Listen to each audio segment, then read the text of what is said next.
Hello. What is going on, everybody? Welcome back to the channel. Good to see everybody here today. I get a text message as soon as I click go live. Every time, I swear, either a spam call or someone starts texting me every time I hit go live. Not even go live, when I hit transition switch to full-on live stream. Anyway, that must be it's a sign it's a good day, a sign of the norm, right? Because that happens all the time. Good to see everybody here. Thank you all for tuning in. Got 110 viewers already. Appreciate y'all tuning in on this 5th of July. For all my American friends and followers out there, happy belated 4th of July. It was a fun one. Hope you enjoyed it with friends, family, good barbecue. And just remember, well, we're not going to get into it right now. But anyway, good to see everybody. Cal Ferris, good to see you. Alexi Rastas from Finland, good to see you. David Isaacs in the house. Chaos is here. What's up, Chaos? Zach Lewine, good to see you. Cosmic is here. Always a pleasure. Christy's in the house. Good to see you. Water, happy birthday to you. Yes, we're doing a stream on your birthday. Lucky you, man. Happy birthday. Welcome. Aaron Hastings. The Irish lad himself is in the chat. Always a pleasure. Alpha Mike, John No, Matt Warren, Jeremy Harvey. What is up, Jeremy? Good to see you, man. Jeremy's still working on it. Like I said, management's checked out, man. Everybody's gone for the holidays. I think people are going to start showing up probably Thursday, Friday, and then next week we should be good to go. But Jeremy, we'll continue to be in touch, man. Good to see you here in the chat. Christopher Levin is also here. Mickey D. Cole Sullenberger. You're not related to Chesley Sullenberger by chance, are you? Good to see you. Paul Shoe Smith with the 3-year badge is also in the house. Man, those wings are looking mighty fine, Paul. Good to see you, dude. Carson Brown with you's in chat. Yes, indeed. I could keep on going, but we're going to end it right there. Hello to everybody else. If I didn't say hello to you, I apologize. Welcome on. Welcome to the stream. Glad to have each and every single one of you here. Today, I've got a couple things up my sleeve. However, in preparation for the stream, I have discovered some more information about the very topic I wanted to discuss on this stream, but it puts us in a conundrum because of what I discovered won't allow us to do what I actually wanted to do. Now, if you followed along with that, awesome, because I didn't even follow along what I just said. But let me get into it here real quick. Kevin, good to see you. Welcome to Prime Flight. Glad to have you on board, man. Welcome, sir. Exclamation point, welcome for your new perks here on the channel. Chaos says, let's see if you can improve on that landing. Chaos, yes. If you didn't see it already, guys, the last stream we did when we finished up the little mini Mexico tour, I struggled. I was on the struggle bus there trying to land in Cozumel, and I'm probably never going to live it down. I did 2 or 3 go-arounds. I think we landed on the 3rd try, so that one was wild. All right. Let's talk about what we have in store today. First and foremost, you'll see that we're in Las Vegas. We're not in Salt Lake. We are flying to Salt Lake. I was going to depart Salt Lake, but I wanted to depart Vegas, one, because I just took off from there 2 days ago, hot and heavy, pretty much max weight. It was a pretty interesting scenario. Now, I labeled this stream Max Takeoff Weight because I wanted to discuss the topic of MTOs, max takeoff weights, and maybe you are unfamiliar, but some may think that a max takeoff weight is just the structural limit of the airplane. When it comes to operations in the airline environment, and basically in any airplane environment, max takeoff weight can be limited by other things and is most likely limited by other factors than the aircraft's structural max takeoff weight. Now, here in the Fenix, our structural max is like 162,000 pounds, I believe, on this particular 320 with CFM engines. We're going to talk more about this here, but the problem that I'm facing is I'm not able to do a max takeoff weight on this stream because the limiting factor for this particular route is actually the landing weight, believe it or not. So the landing weight on this Fenix is 141,000 pounds roughly. That's the max landing weight. If I fill it up with passengers and bags, and fuel, I will be overweight for landing, but nowhere near my max takeoff weight, meaning that our takeoff weight is going to be well below max. I think it's right around 149 or 150,000 pounds, which is about 10,000 pounds below max. However, we don't have enough fuel to burn to get below landing weight. So we're in a conundrum here, and I'll discuss this further, but we're gonna continue on with the stream anyway, and I will give a full lowdown of the whole max takeoff weight topic here as soon as we get the airplane fired up, and then the easiest way around it, in my opinion, is we'll probably have to set up a long flight and then just divert so we can do a max takeoff weight at max structural weight, but then end up having to divert, because in order to do that, you'd have to be planning on burning at least 20,000 pounds of fuel, which is going to be a significantly longer stream, which we're not going to do. But we'll continue to talk about that. I've got some more stuff I want to talk to you about here as well, some MELs and some broken things that I had to deal with on my last trip. But before I do that, and before I can even get everything else started, Alpha Mike has gifted 5 subs to the channel. Alpha Mike, appreciate that, man. Very, very generous of you. If you picked up a gifted sub, make sure you say thank you to Alpha Mike. And Cosmic Balloon has bombed 20 more gifted subs to the channel. That's a total of 25 gifted subs so far. Cosmic, very generous of you. Thank you so much for that. I hope you are well. I haven't talked to you in a couple days. I hope you enjoyed watching the ungrateful colonials celebrate their treason day yesterday. But man, appreciate the support. Thank you, Cosmic. Thanks for being here. And again, like I said, hope you're doing well, buddy. Hope everything is good over there on that side of the pond. Christy, oh yeah, coast to coast flight. Any news about Fenix IE? Not that I have heard of yet, and I'm just itching for Fenix IE, but I think it's going to be a while, guys. I think it's going to be a while. Let's see. Just fly inefficiently. Jeremy, yes, you could fly inefficiently. However, I don't know if I'd be able to fly inefficiently enough to burn over 20,000 pounds of fuel in just under an hour of flight time. So what we're going to do, fuel jettison, good point, David, not implemented, not actually. I don't think the 320s have fuel jettison. There may be, and I say I don't think because there could be a mod out there that allows fuel jettison on a 320, just like there's a mod that allows double truck landing gear on a 320, which I think is in India, Air India or something. So I'm not saying that it's impossible. I have never seen fuel jettison on a 320 series airplane, but I'm sure there's possibly a mod for it. So maybe on a business style, but listen, if you have enough money, anything is possible, right? So if you had like some super rich person that wanted to have their own 320 with fuel jettison, I'm sure Airbus would be willing to make it happen if they were paid. Landing gear down. Landing gear is down. Yes, our gear is down. Thank you. Tyler Berg, already learned so much about flying from you. Tyler, I appreciate it, man. Thank you. I hope you continue to enjoy the channel, enjoy the content. I think we're going to learn some stuff today. So, like I said, we'll talk more about fuel jettison. Second thing you'll notice right away is we have stairs here because Christy messed up my GSX gates here at Las Vegas, and I can't get the gates to move. So blame Christy Ionscu for this one. That's why we have air stairs today. We're just simulating that due to a power strike in the terminal from a thunderstorm that none of the jet bridges are moving, so you have to board via air stair.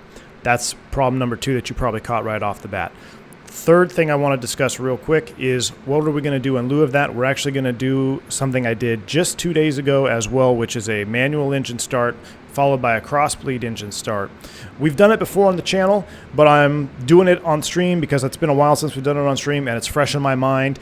And I think it's pretty neat because it's kind of the ultimate screwed for the crew. Like, not only do you have to do a manual start, but if you have to do a cross bleed combined with a manual start, it's just a lot of work for that first officer. He's flipping a lot of switches, doing a lot of work on the ground. So we're going to do that today. I think it'll be entertaining. You might pick up some tips on that as well.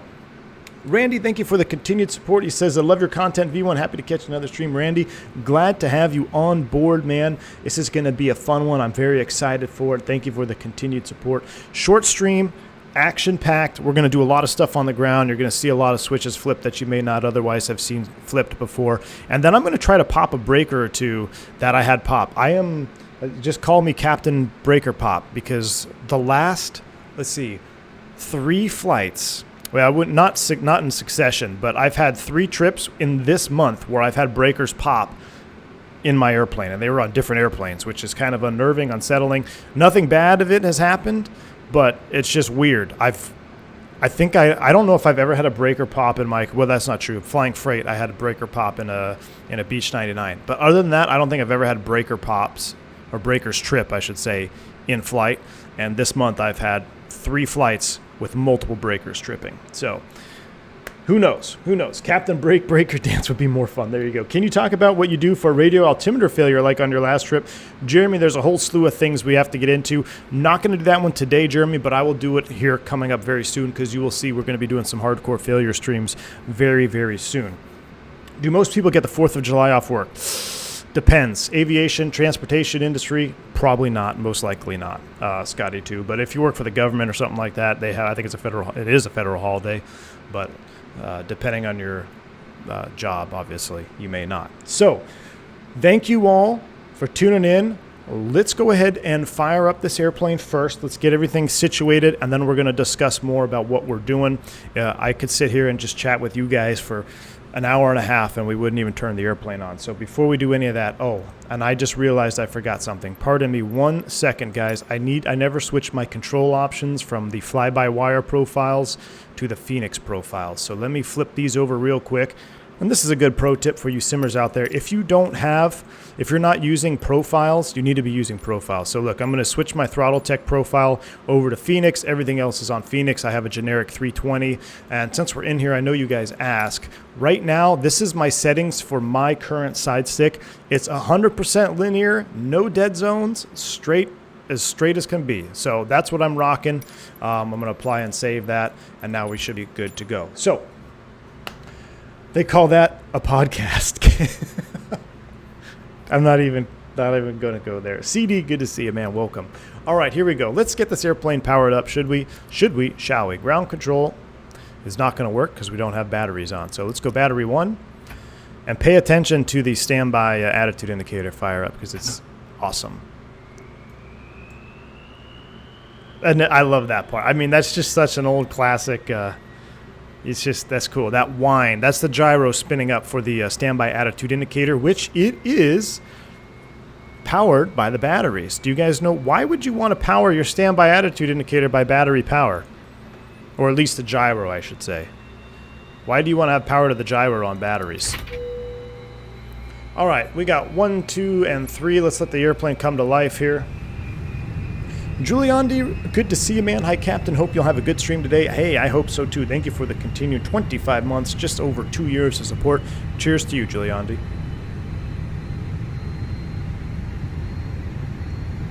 It's your last power source. Exactly, Chaos. So if everything goes kaput in your airplane and you're on your very last power source, your batteries, you want to be able to have... You're not going to have any screens, but you want to be able to fly the airplane some way, right?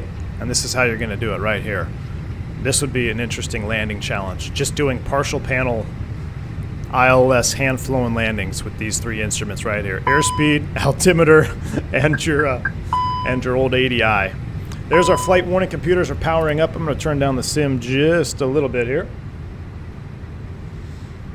I haven't had enough coffee yet to answer test questions. What time is it over there, Callie Simmer? Shoot, it's, oh yeah, you're right. It's only 12, 11. Oh man, it's only like 10 o'clock over there? Yeah, it's 1:45 out here, so you need to pick up that coffee game, Callie Simmer. Welcome. All right, up to the overhead, crew supply, ground control, CVR test. Boom. Captain Purrs, let's go ahead and begin the alignment phase of our ADIRS. We'll put you into status mode. If you watch the shorts, you'll see that I had an old school, I say old school, but this is the older version of IRS panel in the 320 overhead, and I flew a couple aircraft with that to this last trip. We'll go nav position 1. We'll go no smoking auto arm there. Landing elevation is in auto. We got 2 fault lights, which is normal. And everything looks good up here. Let's go ahead and do a engine fire test. Oh, you guys can't see that. That's right, because I have my screen up. We'll do number 2. And then number 3. Now, I'm going to stop right here, and we're going to do a quick test of the Fenix because, well, remind me to do it when we actually fire it up. So I had a first officer do the APU fire test during the APU startup phase, to which the APU then did an emergency auto shutdown. Now, I don't know if that's true on all Airbuses. There's nothing that I could find that prohibits that. I think it was just kind of a common knowledge, like, hey, don't do an APU fire test while it's starting up. And he thought it was already started, but I was moving the synoptic pages around, so he didn't see that the APU was still spinning, and he hit the APU fire test, which then killed the APU. So that was something that I was like, ah, man, we got to do a little reset here. We did a reset, fired the APU back up, and it was fine. But I'm curious to see if that will work here in the Fenix. We're going to give that a test in just a minute. But everything else looks good on the overhead. We'll go ahead and set it. I just like seeing this at 12 o'clock in the aft position. Nav data, position 3. Everything looks good on the overhead. Very good. Let's come down here. Let's do a quick initialization. We'll go init request. And we also need to get catering because we're on Delta today. I mean, we're going to get nothing but the finest in-flight services. Who are we going to use? Let's use LSG because they're the Sky Chef. They're the OGs. So Sky Chef is coming. Rotor Fips is working, but here is as long as I can. I have a feeling this is going to be a good one. Happy 4th, Rotor Fip. Cheers to you, bud. Thanks for the support. If you're working, hopefully you don't get caught. But appreciate the support, man, Rotor Fib. Thank you. All right, we have our initialization. That's us, Las Vegas, Salt Lake. We are Delta 357. That's going to go there. Cost index, we're going 99. Cruise flight level today, we have filed ourselves at 33,000 feet, which is a little bit aggressive for this short of flight, but we'll do it. 330. Ground temp is 32, good old Las Vegas. Now, that's a mistake. That's actually should be 11. So this is ISA plus, so it's 11 plus on the ISA. So 11 is set there. Tropopause, that's fine. Let's go ahead and do our actual departure and arrival. Vegas is online. Their ATIS is calling for... requesting ATIS for Las Vegas. It's not pulling up, so I tell you what, let's just go over here and pull it out of the box. Oh, there it is. Information pop-up, but let's do this while we're here. Let's go AOC, weather request, Las Vegas, METAR, send it. Let's see if we pull that. Looks like the catering trucks have arrived. Beautiful.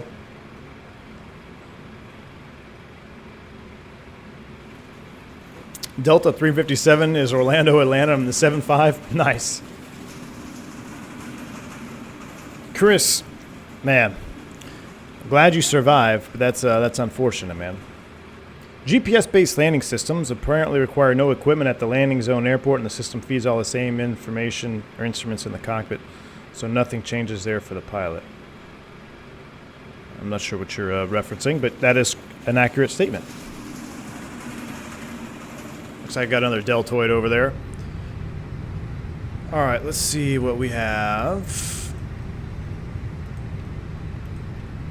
All right, 10 miles clear, 3-2, calm winds. So, in that case, we're going to plan departure 26 right. Used to be 25. And we're on the Rat Pack, which I just did this departure. Literally did it 2 days ago. And we're going out to Fenix transition. Insert. From there, it takes us all the way out to MLF, and then we're going to join up Salt Lake Airport, which they're landing north today. Let's plan ILS 34 left, and we're going to be on the Queen 5. So we'll scroll it down, or the Queen 5 off of MLF. We'll insert that. There we go. Flight plan looks like it is good. So flight plan is in the box. Secondary, this one gets very complex here in Vegas. And when I departed Vegas, we were at maximum weight. And you can bet your bottom dollar that I had loaded up our secondary return. I also loaded up our emergency engine out procedure. So if we have to come back, we're going to come back to ILS 26 right. That's fine. So we'll go here, and we're going to go 200 in the DH. And... just because I don't want to look it up, so I'm going to go approach 200, 32 is the temp, calm wind 040, and the altimeter is 29901. They're closing the door, so it looks like they're done out there with catering. 29901 is set. Now, real quick, can I do this here? I'm going to go secondary departure. I'm going to see if I can just quickly draw this from memory.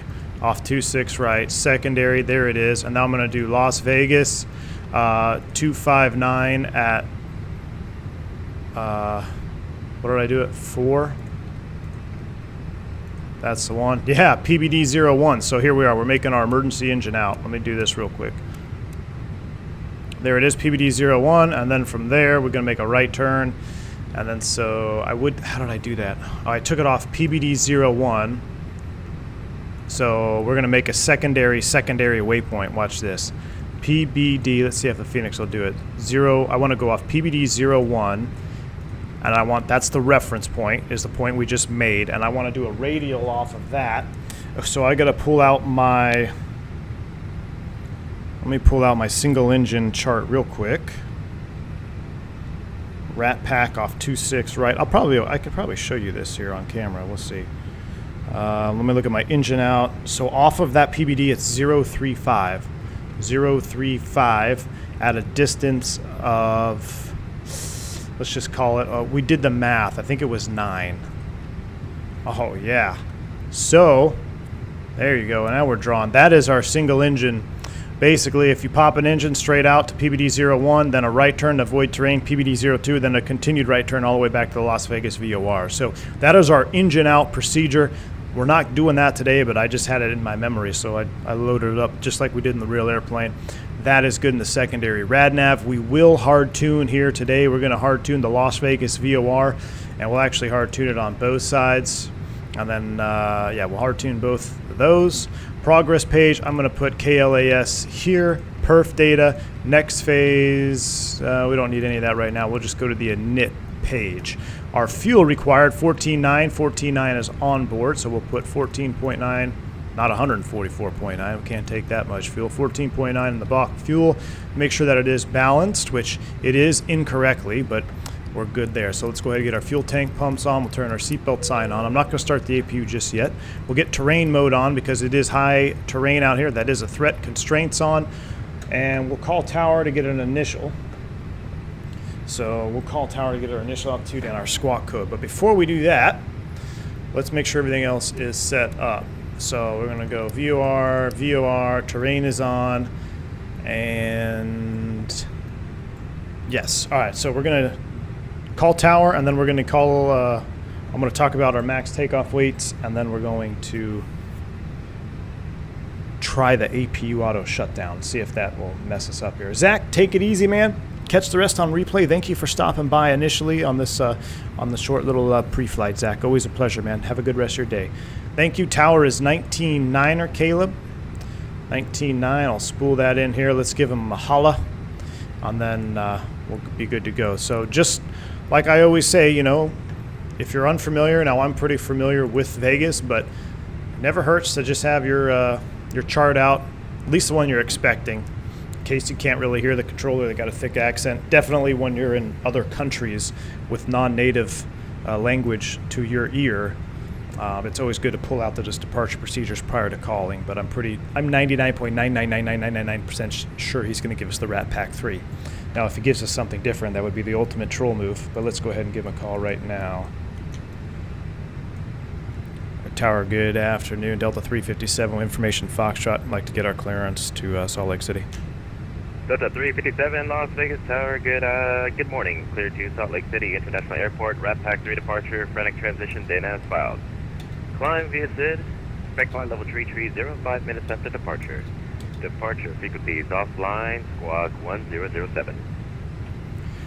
Clear to Salt Lake, Rat Pack 3, Fenix transition as filed, climb via SID 330 and departures offline, will squawk 1007 for Delta 357. Delta 357, readback is correct. Expect runway 8 left at Alpha 8. What? For departure. Information pop is current. Push out your discretion, device ready for taxi. Departing, runways 26, right? Okay, I'm sorry, did you say to expect 8 right for departure? Expect runway 8 left at Alpha 8. We just changed the configuration. Okay, copy that. 8 left to Alpha 8. Delta 357, we'll expect that, thanks. Well... Really?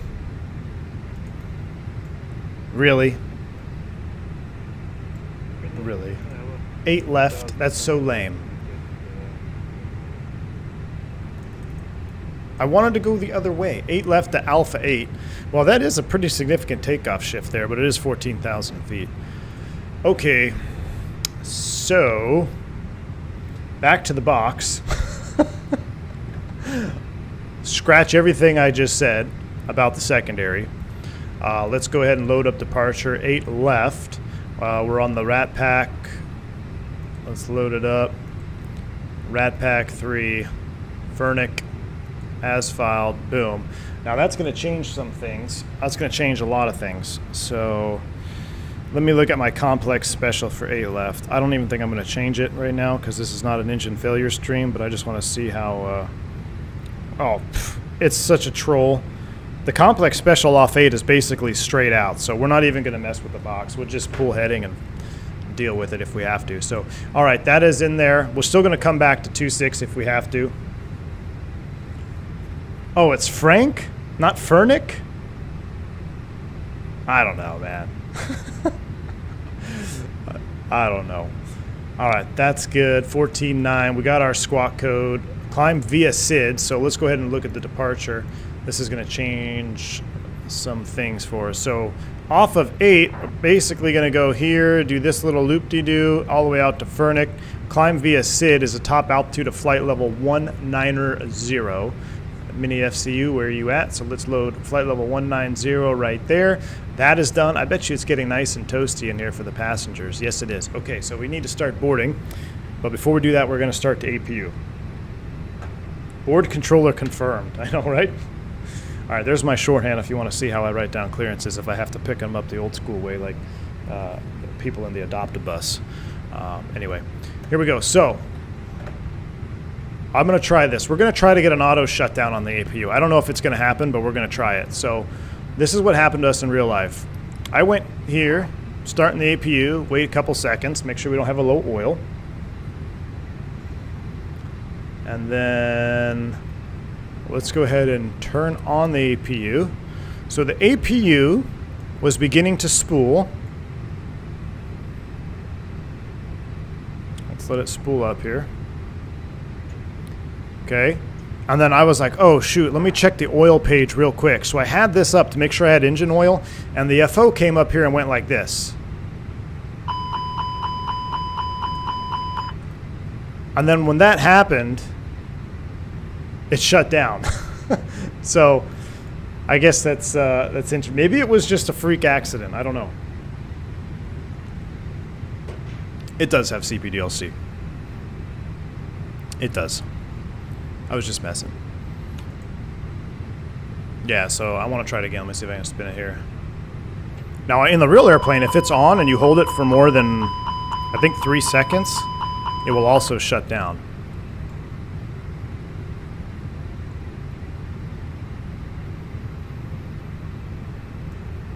I'm going to try to kill it again now that it's running.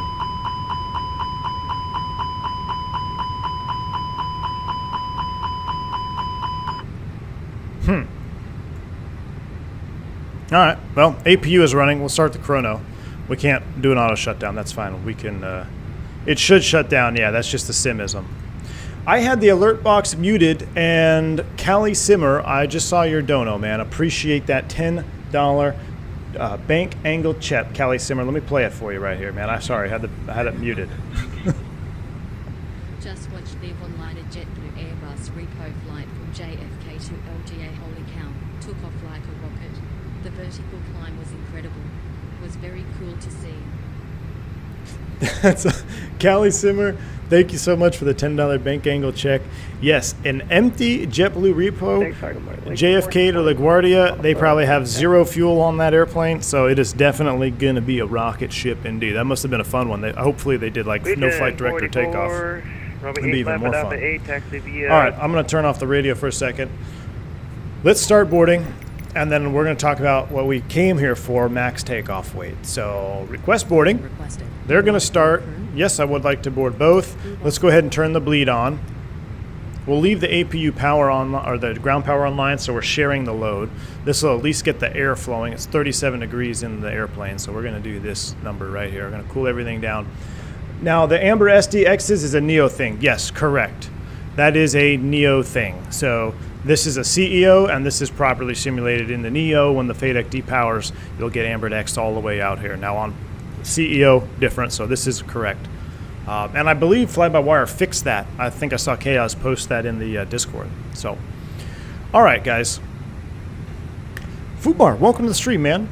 Steven V went out here trying to break his plane. I am indeed. Okay, so let's break down a little bit about max takeoff weight, and then maybe on the next stream we can even get into it further.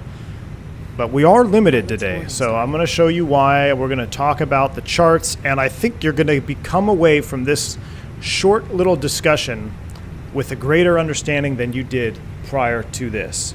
So I'm going to hit the absolute very basics first, all right?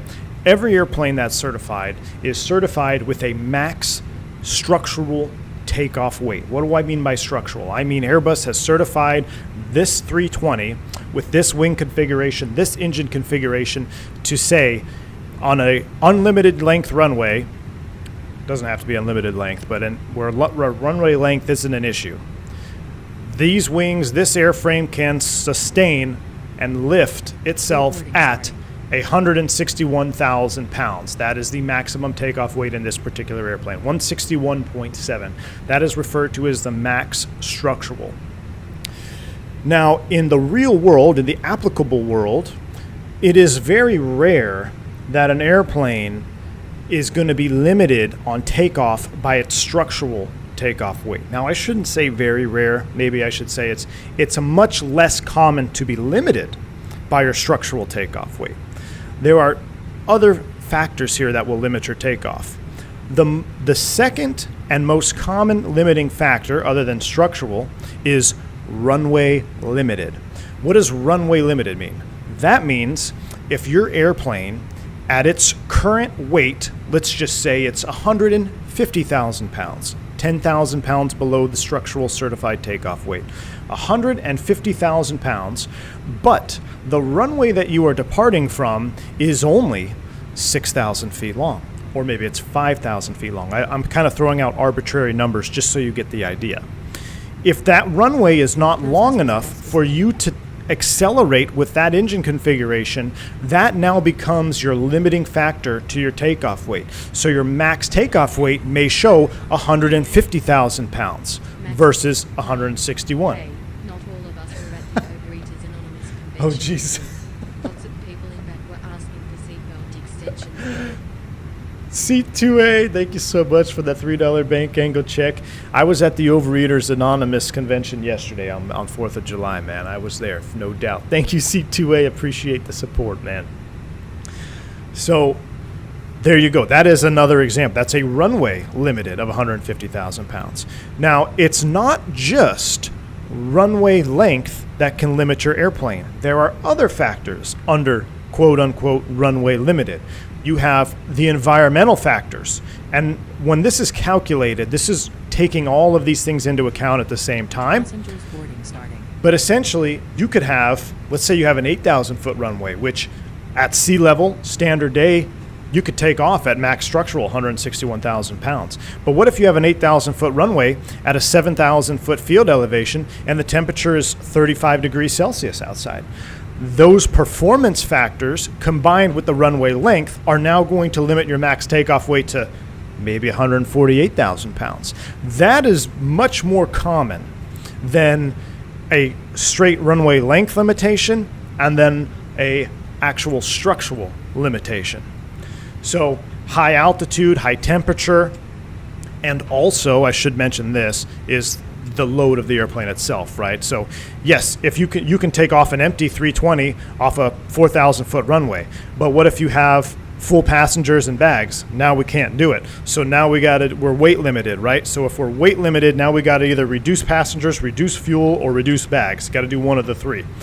Sometimes you'll get onto airplanes, and this really plagues commuters or jump seaters when you have a weight limited airplane saying, hey, we can't take anybody in the jump seat because we're weight restricted on this flight, meaning that there might be open seats in the cabin, but the airline will not allow any other passengers on board because they are weight limited for this particular flight. Maybe they have a bunch of ballast, or maybe they have a bunch of extra cargo that they're doing.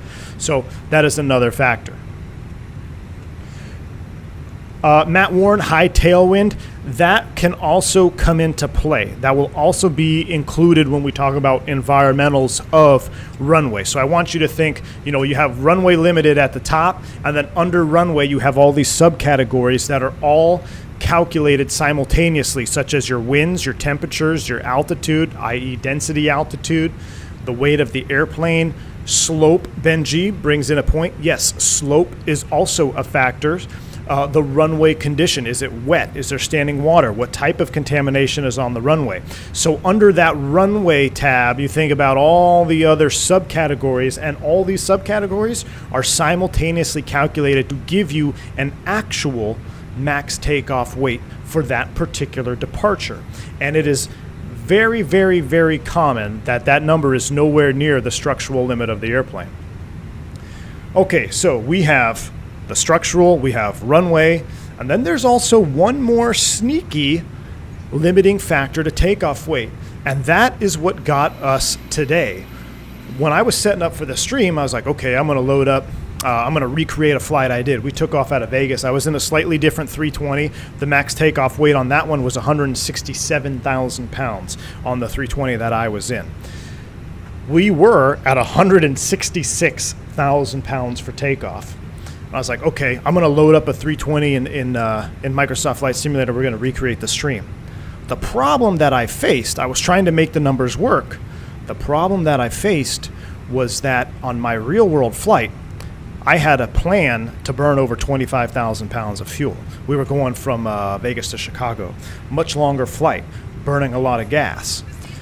The problem with today's route of Vegas to Salt Lake, if I were to just load the airplane and make it extra heavy, we are now going to be limited by not the takeoff weight, but the MLW, or the max landing weight. The max landing weight on this Fenix 320 is 141,000 pounds. 141.9, just call it 141,000 pounds. So if we load this up with a bunch of bags and stuff, because we can take more bags. We only have 7,000 pounds of cargo according to our sim brief, and actually you can see it right here, 7,800 pounds of cargo. We can take much more than that, but the problem is we will not burn enough gas to get below the max landing weight of the airplane. Now, just like takeoff weight, landing weight, max landing weight can also be limited by the factors that are the same that you come up with when you look at that runway category for takeoff. So you're looking at the condition of the runway, the length of the runway, the density altitude, the winds, the surface conditions. All those factors are now calculated in simultaneously to produce an actual max landing weight for that specific flight. Two things. Uh-oh. Everyone, smash that like button. Can't get in-depth knowledge like this just anywhere. Smash that like button for the info. 2. B1 check text for important information. Uh-oh. Just logging in at work. Have a great stream. Wrong side sim. Appreciate you, man.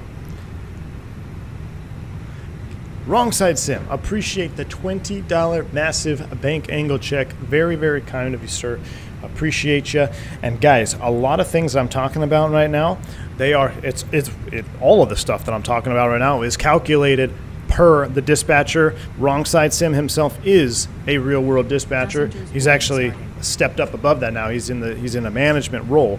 But I believe he started as a dispatcher, right? So it's the dispatchers that they use their software to come up with all these actual limiting factors for the flight.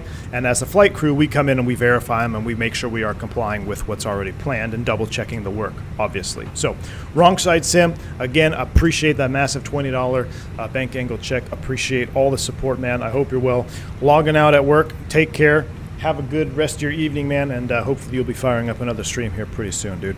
Thanks for the support. All right, so that's kind of to wrap up. I mean, that's pretty much the end where we were wrapping up, is our landing weight is what limited us on this flight. So today our takeoff weight is only going to be around 141 or 149,000 or 148.4. because we're only burning enough fuel, we're only going to be burning enough to get below our max. I think we're landing at max landing weight, so we need to make sure when we do get to Salt Lake and we're on our descent that we are indeed below the max landing weight of the airplane. Now, there are some things you can do to kind of fudge the numbers to make them work for you, such as, let's say you're going to be maybe 300 pounds, you're 300 pounds over your max. What can you do? Well, you can do a 2-engine taxi, or maybe you can delay your, delay being ready for takeoff. You sit there, burn some fuel, burn the APU a little bit longer, although the APU burns very, very little per hour, relatively speaking, to an engine. So you're better off just running both engines to try to get your weight down a couple hundred pounds so you can legally take off. Now, the last side note or asterisk I'm going to put here in the conversation for max takeoff weight is the numbers that we get on our flight plan are typically based on also taking into account conservative nature of the airframe, such as the engine wear and tear, i.e. using flex. So the software will try to get you the max takeoff weight allowable with still using the least amount of engine performance as possible, so using the most amount of flex. Once that flex number, though, it says, hey, you're heavy, we need to reduce the flex. Instead of a flex 55, you're doing 40 now. But if the temperature is 35 outside, at my specific airline, when the flex number is within 10 degrees of the outside air temperature, we just go and plan for Toga takeoff and do Toga takeoff numbers, which will then inherently increase the max allowable takeoff weight if we were limited by payload. If we're not limited by payload, if it's something else, then the flex probably is not going to make much of a difference.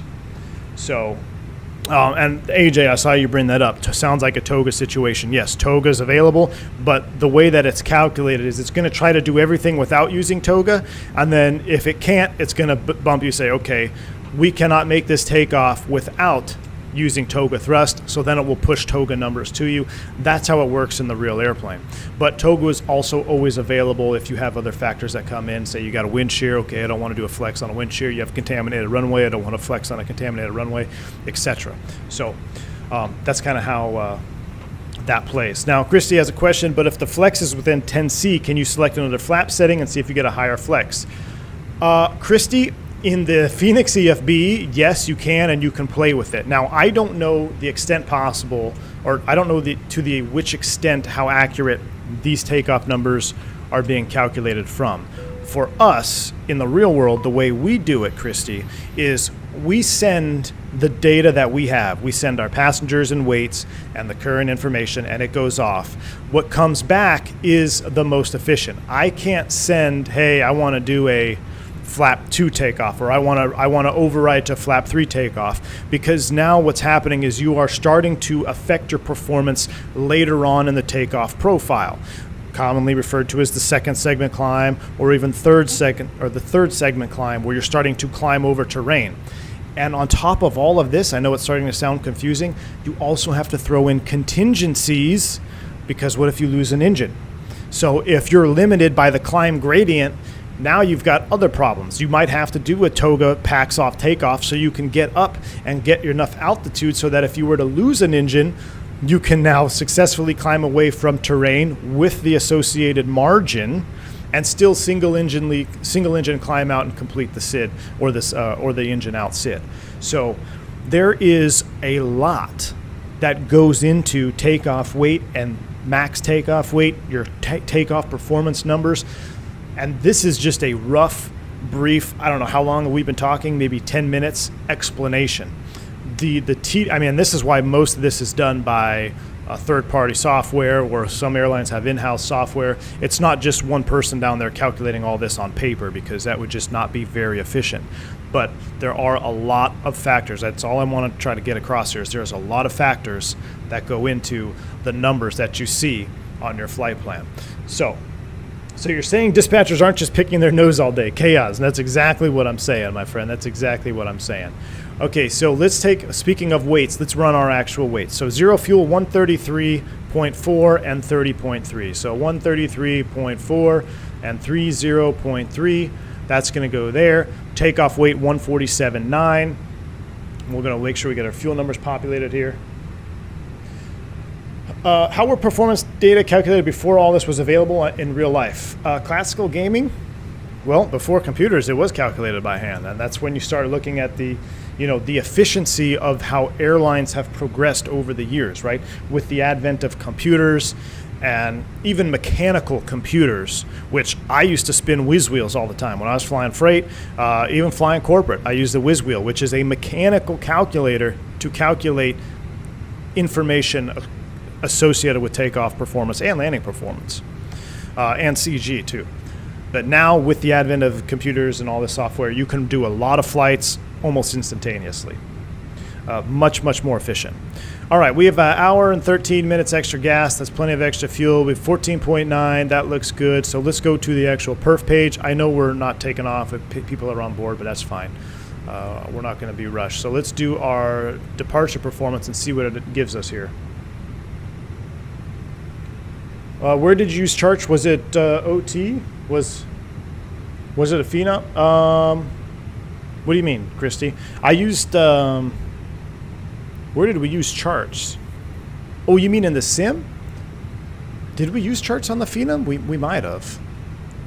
All right, Las Vegas. Here we go. 8 left. Dry surface. We're going to sync our final load sheet. I'm going to see what happens if I don't force any Toga with packs on. I just want to see what it gives us, and then we're going to mess with it. We'll sync the live weather here as well. I'm going to calculate these numbers, and then we'll play with it. Is the extra fuel a measurement that is extra plus IFR fuel requirement? Yes. In the box, Nathaniel, the extra is all of your required plus alternate if applicable, and then what's left after that. That's in the extra, Nathaniel. Oh, Christy, yes. On X-Plane, the Phenom 300, Christy, you're correct. I think that's what we did. I remember doing that on the sim. All right, so this gives us today 47, 48, 50, flaps 2, down 59. All right, cool. But what I'm going to do is we're going to change that. We're going to force Toga, yes. And we're 148, packs on. I'm going to calculate it now. Let's see what it does. KW Airlines, good to see you, man. All right. Oh, did that change our flap setting? Hold on. Let me see this. Did that change? Let me just run this again. Because I think we have an information. No, it still gave us flap 2, down 0.2. All right. I thought maybe it would have changed our flap. So we're going to force Toga, yes. We're going to calculate it one last time. Just think of all the knowledge these lurkers are getting. If they were members, they could join the V1 Discord and get extra learned. Oh, and then AJ drops 10 gifted memberships. AJ, appreciate the support, man. Thank you. Yes, if you just picked up a membership from AJ Funari, shout him out. Say thank you to him. Do consider joining the Discord. There's a lot of help. There's real-world pilots in there. There's controllers in there. Just a knowledge base, and it's a pretty friendly Discord as well. So we'd love to have you. Thank you, AJ, for the 10 gifted memberships. That is very, very kind. And if you're new to the channel completely, just hit !welcome, and that'll show you about all your new perks here.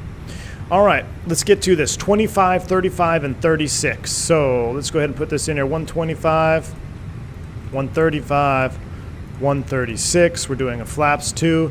And that was interesting. We actually had a down trim there, didn't we? We did. We had down 0.2, which we're not going to mess with right now. So let's go ahead and turn off the external power. I'm going to bump this up just a little bit like so. And let's finish reviewing everything else. So we've got our ATIS. We're going out there to 8 left. So we need to go nose to the right, tail. Yeah, nose right, tail left. Let's prepare for pushback and start. And then we're going to do our whole, I'm going to do a manual crossbleed too in the sim just to show you guys. Did it not take? Let's see.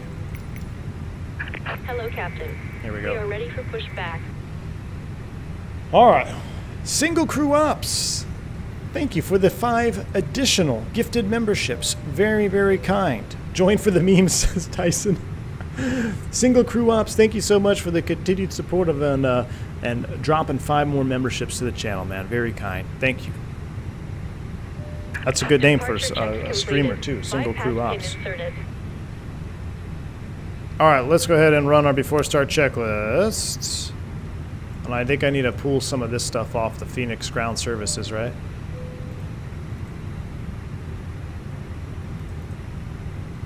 Windows, doors, and slides. They're closed and armed. Beacon on. Thrust levers idle. Parking brake is on. Before start checklist is complete. We're standing by for the tug to do its thing down there. Ryan Safel for 19 months as a commercial pilot. Thank you for the support. Cheers to you, my friend. Locking gear. Oh, AJ, I wanted to show you something if you're still here. Oh, yeah. Banana cold foam cold brew, dude. You wouldn't think it sounds delicious, but it is absolutely delicious, let me tell you. It is absolutely delicious.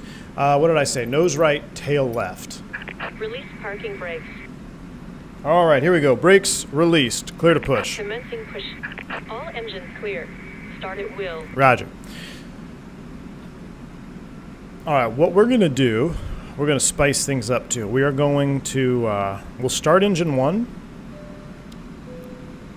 And then we're going to, I'm going to see if I can fail the APU. To which then we're going to have to do a cross-bleed manual start. Foo-foo drinks. Stefan, I have a 3090 GPU. I'm running a 3090. Double pump of estrogen. Jesus Christ. Guy Random, thank you for the 12 months of support. Appreciate you. I will call tower. I will call tower when we're ready to taxi.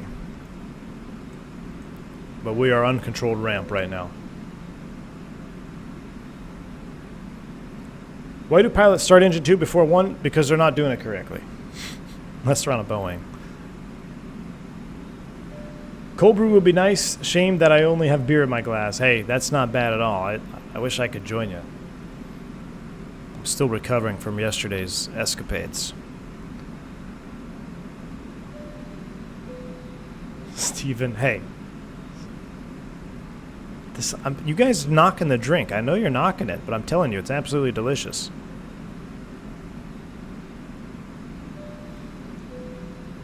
Is there any scenario where full flaps will be used for takeoff? No.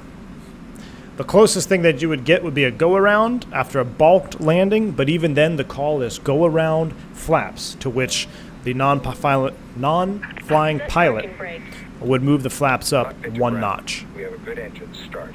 You can disconnect. We don't have a good engine start, but we're going to go ahead and fire up number 1. So everything looks good up top. Engine mode to ignition start. Let me pause the alert box so it keeps on going there. Make sure we have bleed pressure, which we do. Let's go ahead and start engine 1 normally and correctly, because 1 comes before 2. Turning 1.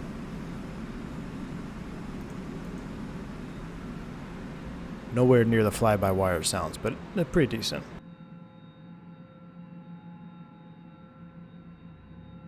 Las Vegas Tower, Dagger 6 Airborne 5000. Dagger 6 Las Vegas Tower, cleared it to the Las Vegas Bravo airspace. Make straight in for runway 19 right. Cleared into the Bravo and I'll make straight in for 19 right, Dagger 6. MC349 gifting 10 more memberships to the channel. Wow, you guys are absolutely killing it with the support. Appreciate you. MC349, thank you for 10 more gifted memberships. Very, very kind, very generous. One of us indeed, Team Green in the house. Appreciate you. Very kind, MC. Cacao, welcome to the stream, man. Welcome. Welcome. Watching a V1 stream with a brand new membership while sitting in the airport on the way to my airline interview. I don't think it gets better than this. That's awesome. That's awesome. Good luck in your interview, Nathaniel. I'm sure you're going to crush it, my friend. All right, here comes the pin. So what we're going to do is I'm going to go here. So it stops ticking. She's going to give us the pin. There it is. We'll give her a little boop. Oh my gosh. Mouse wheel scroll. Boop. All right, she's waved off. Now, I want to mess with the box here. I want to intentionally try to break my airplane again. So we're going to go McDo menu. We're going to go config. We're going to go failures manual. APU. And what if we just did fuel valve immediate failure? what happens? We're sitting here.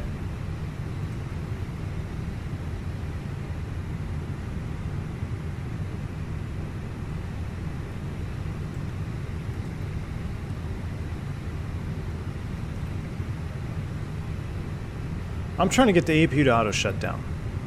How hard is it? I mean, this thing's, let's go manual. APU. Oh, ECB ought to do it. There we go. You're getting ready to start number 2 and this happens. Ding! Uh-oh. APU emergency shutdown. Clear the caution. Alright, master switch off. Go up to the masters.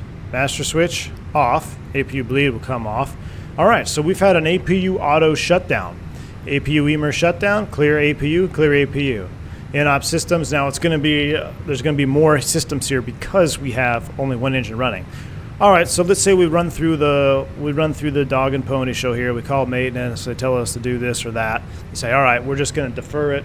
You no longer need it. I'm like, okay. Now, if we are sitting here, which this also happened to me, and we have an MEL prior to the APU shutting down that says we have an ignition system fault for the number 2 engine. If we have an auto ignition system fault, the step in the procedures, if you go through it, are going to tell you that, okay, well, you just have to do manual starts every time you start the engine, which doesn't seem like a ton of work. You just have to come up here, we'll hit the manual engine start button, we'll start it manually. However, when you don't have an APU running, now we got to do a cross-bleed manual engine start. So we're going to do that before we taxi out. So we need to configure the aircraft. So first thing we're going to do here, we're going to go cross-feed to open, and we're going to go ahead and turn pack 1 off and pack 2 off. Engine bleed, supplying engine is on. Engine 2 bleed is going to come off. That's going to prevent reverse flow leakage back to the operating engine. So the way we've set up our overhead panel now is we're going to pump a bunch of air from engine 1 via the bleed to shoot it over with an open cross bleed into pack 2, and we're going to start it up. However, we also have to run the manual engine start procedure, which is going to call for us to do this. We're going to move the ignition switch to ignition. We're going to verify that everything is no amber X's. With that done, we're going to come up here. I'm going to mute vPilot, and we're going to press the man engine start button. This is going to then engage the engine start sequence. However, we're not going to get any fuel. So I'm going to go ahead and hit the chrono button, start the time. We're waiting for N2 on the rise, verify that the oil pressure is rising, which it is barely, 2, 3, it is coming up. We're waiting for a minimum of 18%. What? No start fault. There we go, that was a little premature on the ECAM there. Number 2 is coming up, that's the master switch. Now we have to guard this switch because this is a manual start. I have to make sure we don't over temp.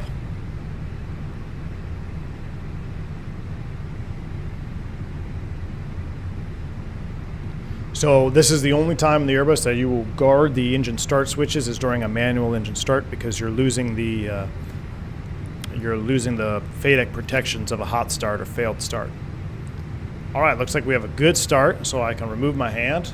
With that done, we're going to go APU man start push button off, close the guard. Ignition switch is going to come back to normal. On the overhead panel, we're now going to turn pack 1 on. That's going to go auto, engine 2 bleed, and pack 2 back on. Verify all fault lights are out, all white lights are out. So now we're back to normal.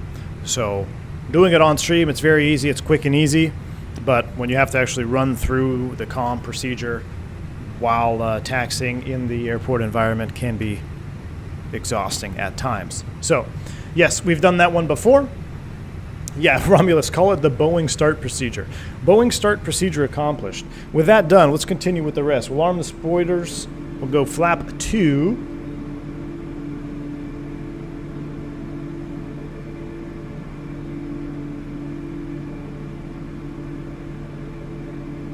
Milltown, good to see you, man. Hope you enjoyed that vacation, dude. All right, that is set, flaps 2, and we were actually down 0.2 or something, weren't we? So I'm going to do a little cheat mode here. Down 0.2 on the pitch trim. That looks good. Up to the overhead, everything else looks good. Now, what do we have a status message? There we go. In-op systems, APU, that's associated. Clear APU, clear APU. All right. We are finally done and ready to taxi. Are you guys ready? Let's pull out our taxi chart and give this guy a holla. All right. Harry Reid. I don't know. It's McCarran. Forever and always. Why did it change? Anybody know? Some senator get a new payday or something? All right. We are Alpha. Actually, 8 Alpha. I tell you what. We'll go up to spot 7, spot 8. Brakes release, taxi light is on. Having a hard time with the mouse wheel scrolls today.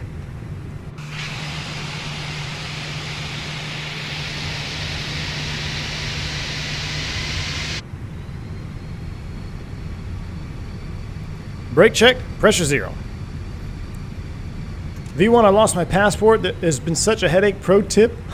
V1, all you pilots, never lose your passport. Oh my gosh. Cal, that sounds awful, man. That sounds absolutely awful. Well, hopefully you get it recovered. Hopefully you get it recovered, man. That's a pain in the butt for sure. When is crank mode used? Kyle, that would be used. Let's say we're doing that manual engine start, and then we had a failure to ignite. So now we got to dry motor the engine. So then I would move the start switch according to the ECAM procedure to the crank mode, which is then just going to do exactly this. It's going to crank the motor, but you're not going to have any ignition. And if it were in auto, you wouldn't have any start sequence. So it's literally just going to turn the motor so you can get any unburnt fuel out and cool the engine as well. So that's what the crank mode would be used for. Pretty much only after a failed start is when you would use it. All right, we'll go ahead and stop here. We'll go ahead and kill that. And we are at spot number 7. And Las Vegas Tower, Delta 357, spot 7, ready taxi. Delta 357, squawk mode Charlie when able. Damn you, Phoenix.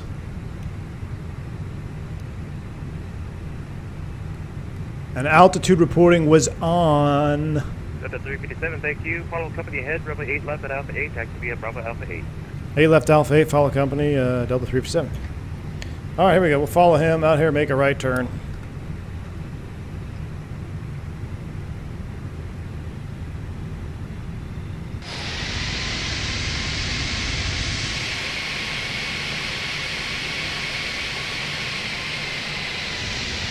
I really hope that Microsoft 2024 has flyby cam. Should we increase N1 to help starting the other engine? Salim, yes, we should. But we did not. I wasn't following the book. I was doing it by memory. But these CFMs are so rinky-dinky that you don't need a lot of power anyway. Southwest 2902, working to Vegas at Sierra Cross, runway 19 left, exit parking via Golf Whiskey. Good day. V1, you have inspired me to want to become a pilot and go to the airlines going to Embry-Riddle at the end of this month to start this journey. Hey, Capdevilia Gaming? That's phenomenal, man. Congratulations. Enjoy the journey, my friend. Enjoy the journey. I'm glad I could help inspire you. That's what I tell everybody just starting out is don't focus on just the end goal, even though the end goal is maybe what's most exciting to you. Enjoy the journey, the whole process, because you only go through the beginning process one time. Yeah. Zach, good to see you, man. We are as heavy as allowed today. So we're not as heavy as I want to be. What we're going to do on the next stream is we're going to load up basically a recreation flight, and then we're just going to divert because we're not going to fly all 3.5, 4 hours of it. But we're as heavy as allowed. We had a lengthy discussion about max takeoff weight, the limiting factors, both structural and runway, and also landing limiting factors. So scroll back a couple moments in the stream, and you'll get a full lowdown. But we had a solid 10-minute discussion on that. All right, let's do our flight control check on the taxi out here. Let's go full up, full down, neutral, full left, full right, neutral, rudder, full left, full right, neutral.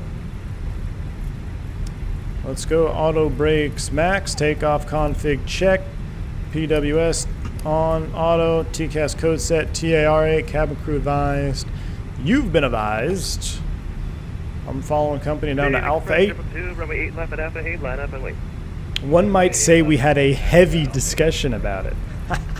Fubar, I like that, man. I like it, dude. Air New Zealand to weigh passengers before they board the airplane. Southwest next. Really? Is that actually happening, Robinson? To be honest with you, I'm not surprised that hasn't happened sooner.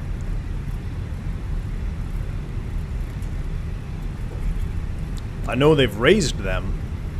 They raise passenger weights, and passenger weights are also seasonal. So in the wintertime, you have heavier passenger weights because they're accounting for more bags and more coats and all that stuff. So passenger weights can also be seasonal. That's crazy, Robinson. I think that will last a month before the fat shaming lawsuits are filed. Yeah, either that or until someone puts an airplane into a mountain because they were overweight. But, you know, it's the airplanes that we have. I mean, think like Southwest. Look, the 737 has been operating since 1930s almost, right? It's when it was designed. Been operating forever. It hasn't happened yet. Are the weights a little bit inaccurate? Yeah, I'm sure they are. But there's so much safety margin built in that is it truly, really, truly necessary? I don't know. But if you start really wanting to stretch your airplane, start going long distances, and you're going to be operating at those max numbers a lot, then it definitely may be worth it for you. All right, Traffic. Really? That would be inhibited on the ground, Phoenix.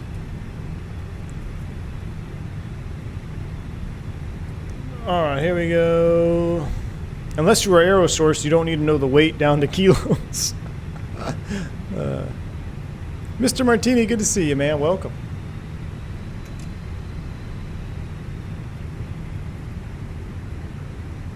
All right, holding short of 26 right, 8 left at Alpha 8. What do we got here? We only have... Man, you guys are light on the likes today. 185 on the likes. 185. All right, well, I'll make you a deal. If we hit 250 likes, Canadian Express 222, I'll go PAX off. Contact LA Center 135. If we don't hit 250 likes before being cleared for takeoff, we're just going to do a standard Toga. We got to be cleared for takeoff. If we get cleared for takeoff before 250, then we're not going to do PAX off. But if we do PAX off, we'll get even a little bit more juice. We'll squeeze some juice out of these engines. These little rinky-dink CFMs. 2674, wind verify left fire, runway 8 left at Alpha 8, cleared for takeoff. All right, Delta's rolling. Delta 357, runway 8 left at Alpha 8, line up and wait. 8 left Alpha 8, line up and wait, Delta 357. Wow, and just like that, you guys smoked that like button. Appreciate you. I'm a man of my word. Brakes release, we're taxiing on at perfect timing. Before takeoff checklist, bleeds and packs are set. We are packs off.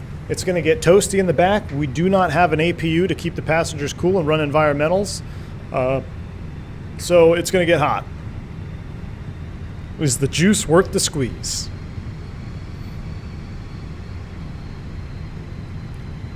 All right, we're clear left, clear right. He's departing. No flex zone.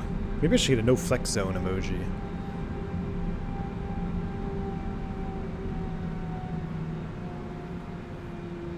Oh, that's quiet. It's quiet and hot. I'll tell you what, if you did a PAX off takeoff here in Vegas and you didn't have an APU, that cabin would be skyrocketing in temp. The packs are overweight, let them sweat. Jesus Christ. Oh, cacao. Killing me, man. 2674, enjoy the flight to Salt Lake City. Contact LA Center 135.55.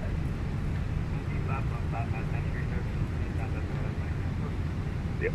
So, a little bit of an overshoot there. That was kind of a bad lineup. It's all good. I'm going to reset you. Let's check a chimps in the back. Yeah, see, real life, 34C, it'd probably be already starting to climb above 27. Wind variable at 5, runway 8 left at Alpha 8, clear for takeoff.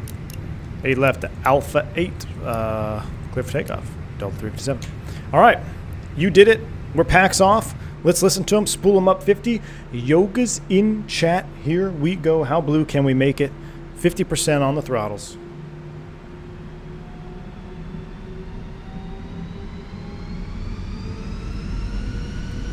Yoga.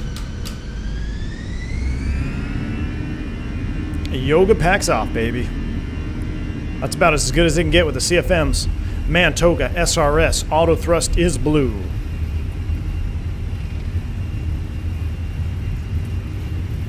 Thrust set. 100 knots. Checked. V1. Rotate.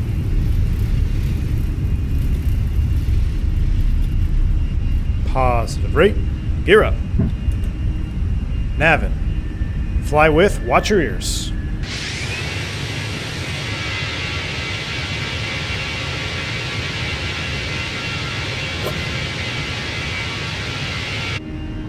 Man, those engines are working. Those engines are working. Delta 357, it's runway flight to Salt Lake City. Contact Charlie Center, West Street 5.55. 3555, Delta 357. Seal. Woo. I know we're past the acceleration altitude for sure right now.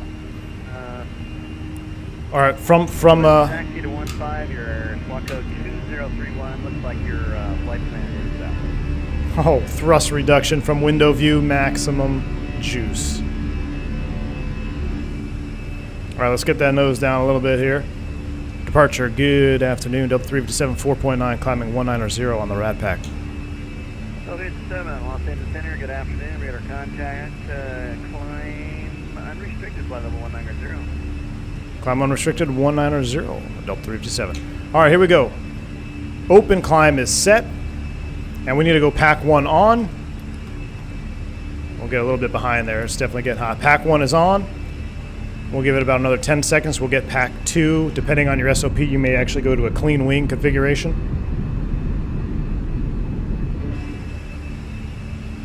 That's the air pack 2 associated.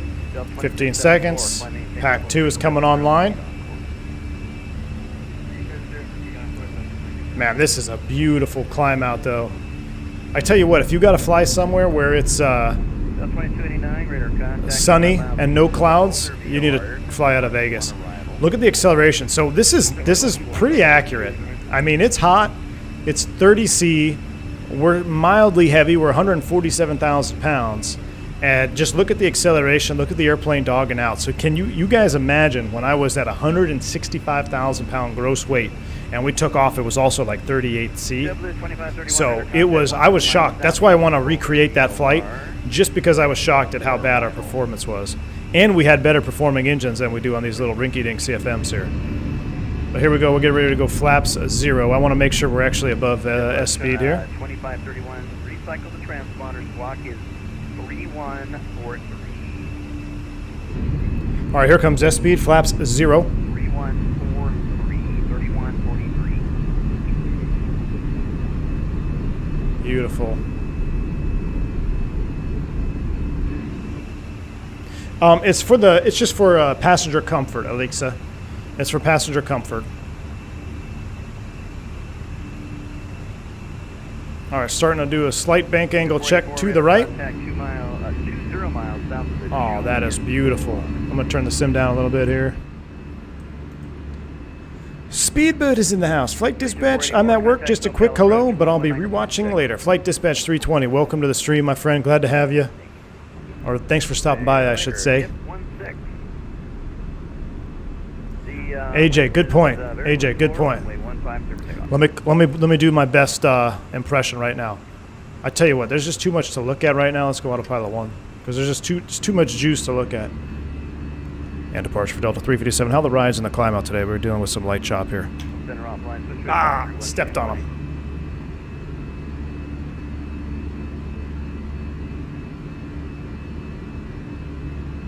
And LA, you got any ride reports in the climb out? We're getting light chop here for Delta 357. Now 357, I just came on. Haven't had any ride reports at this time, but knowing going out of Las Vegas with convection they'll get, I wouldn't be surprised to get.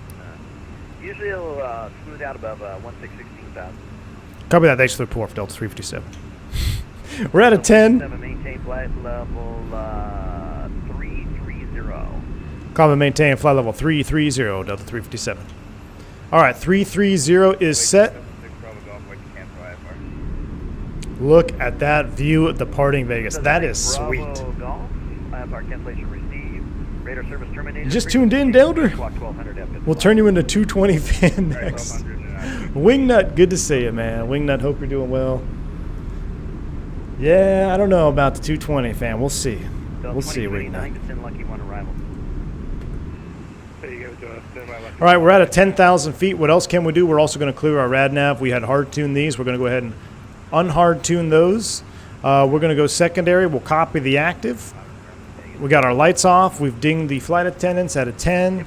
We're accelerating to 340. I'll tell you right now, with the kind of speed, with the kind of turbulence we got, I'm just going to select 280. I'm going to select 280 here for the climb out, just because we're getting some chop.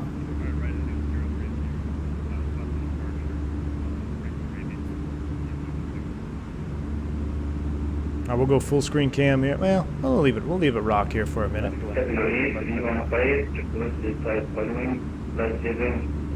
I don't know if thrust reduction has as good in the 346 in X-plane. Kyle Ferris, you got a good point, man. Got a good point. I mean, this is just... That view is so good. We're going to go full screen. Oh, I always forget to mute that after that starts. That view, though, is just so spot on, guys. I'm telling you. I feel like I'm right back at work. You like the PyReps on Vatsim? I don't know if Wingnut caught it, but Wingnut, I hope my PyRep was good enough. I told him we had light chop here out of Vegas. Have a good flight. We'll see you later. This is an interesting ortho situation. Because of that, let's just go. Let's go realistic view. Man, look at this turn now. Good night. This is quite the turn. In the middle of reinstalling my sim, so this will have to suffice as my daily dose of juice. SD, appreciate the continued support, man. And you can expect 8 left at Alpha 8 for departure.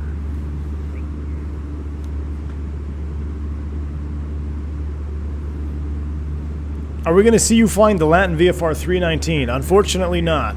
It was voted down. I am a man of the people. Little continuous light there. Thanks, thanks, Wingnut. 4874, Heavy Los Angeles Center Squad 400. Look at that. There's Vegas. That's so cool. 400. That is spot on. So when I took off, we actually went off 26, and you go right around the mountains. That's why I wanted to recreate that flight, because you see in the daytime when you go right, which I rarely do a right turn out when I depart out of Vegas for some reason. We're either going west or east or south.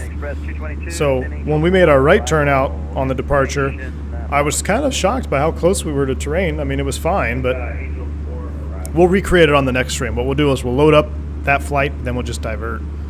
But that just looks awesome. 2531 information, Papa, current at LA. Those wing views, though, 10 for 10 wing. I mean, look at that, dude. Look, that is like, the Fenix wing is just so juice, man. That is the juice right there.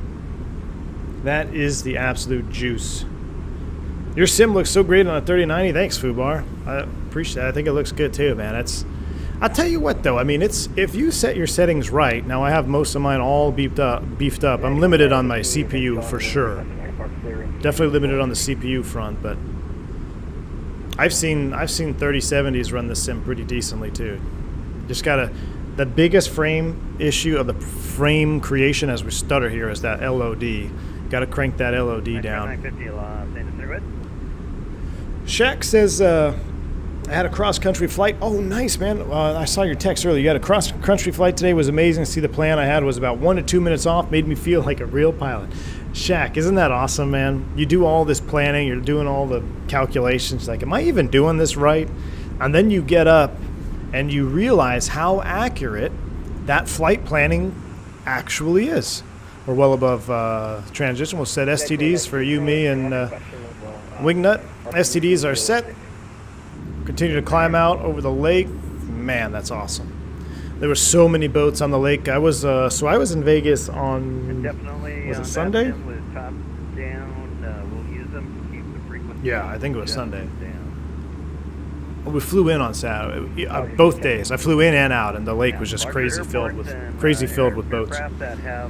Chris Levin has gifted 5 more memberships. Thank you, Chris. I appreciate the genuine support to the channel and the gifting of memberships, man. Very kind. Thank you, sir. Could misinterpret what a telex sends to you as opposed to reading it over the radio. Yeah, I didn't But know that. Shaq, that's awesome, man. I'm glad you enjoyed Small airport. your cross country. And think about, so Shaq, if you think that was intense, think about doing a transatlantic flight using just that flight plan that you made. Like, that's how it was done, man. Or navigating across the U.S. in a DC-6 with paper nav logs and time and distance and actual calculations. Pretty crazy when you get to think about it.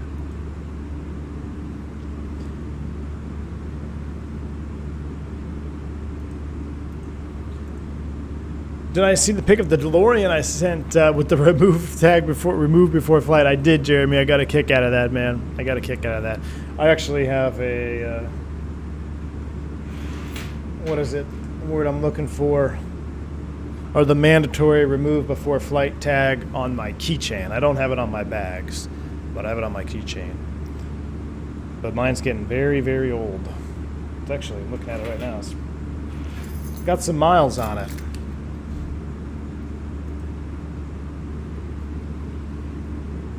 I'd say it's got some miles on this one. I was looking at my bag the other day too. My bag is the current bag that I have right now has just, it's going to hit the 10-year mark of heavy airline use in, I think in maybe November of this month, of this year. All on the same bag. I might have to get a new bag after it lasts. I mean, it's still doing good, but Flight level 320, we are about 21 southwest page. all right. It reminds me of the 330 that ran out and they resorted back to calculations. We're off by tiny margins or something like that. Yep. Never underestimate the power of your own flight planning. As long as you know what you're doing. If you do it correctly, it's very accurate. It's very accurate when you do it correctly.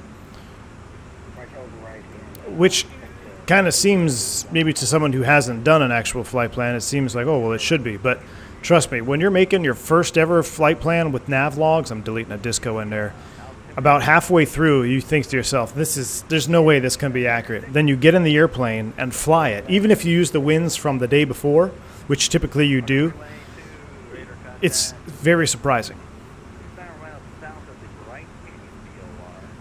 They mentioned to have managed getting rid of the main thread limitation in 2024. I won't believe it till I see it, though. Yeah, that would be interesting, McCollin. There's a reason why Navigator was dedicated job on airplane. Yes, indeed. Can you explain what information Foxtrot? Kyle, yes, that is the ATIS. That is the ATIS code. So every hour, on the hour, until there is a significant weather change, which in that case they would issue a special.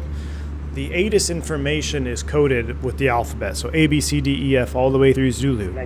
And when you say with information Foxtrot, that means you have the current ATIS, and the controller knows what's current. Because maybe you picked up information Foxtrot, but what if the new ATIS is Gulf, right? EFG, yeah. So the controller could say, hey, information Gulf is now current. Let us know when you have Gulf. So that's just a way to code the current ATIS. Maintain flight level 400. That is beautiful, though, this terrain out here. Do flight crew bags weigh more than passenger carry-on allowance? There is no, so Jeremy, there is no limit to what you can carry in your bag as far as weight. At least at my operator. I'm sure there might be an operator somewhere that would have a limitation on that. But I don't know. It just depends. I mean, even for the longest trips, I remember doing 5-day trips, and your bag gets heavy. I'd say it's probably heavier than maybe the standard roller board, but I don't know. My wife can pack a heavy freaking suitcase, man. I tell you what. When we went on our honeymoon, it was about twice as heavy as my bag that I take for a 5-day trip.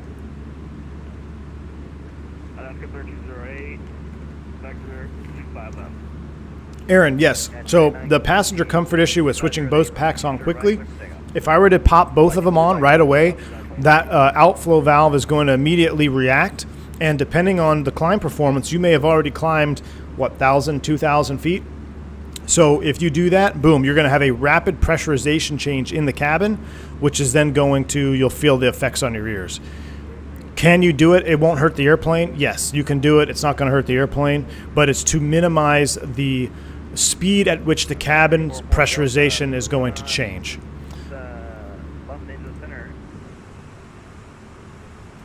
Go ahead. You might be flying 121 longer than you plan if they up the retirement to 1 day before you're 68. Yeah, right, West Air. Look, I have no plans in flying airplanes past 60 at the latest. I'd like to limit it at 55 if I'm being honest with you.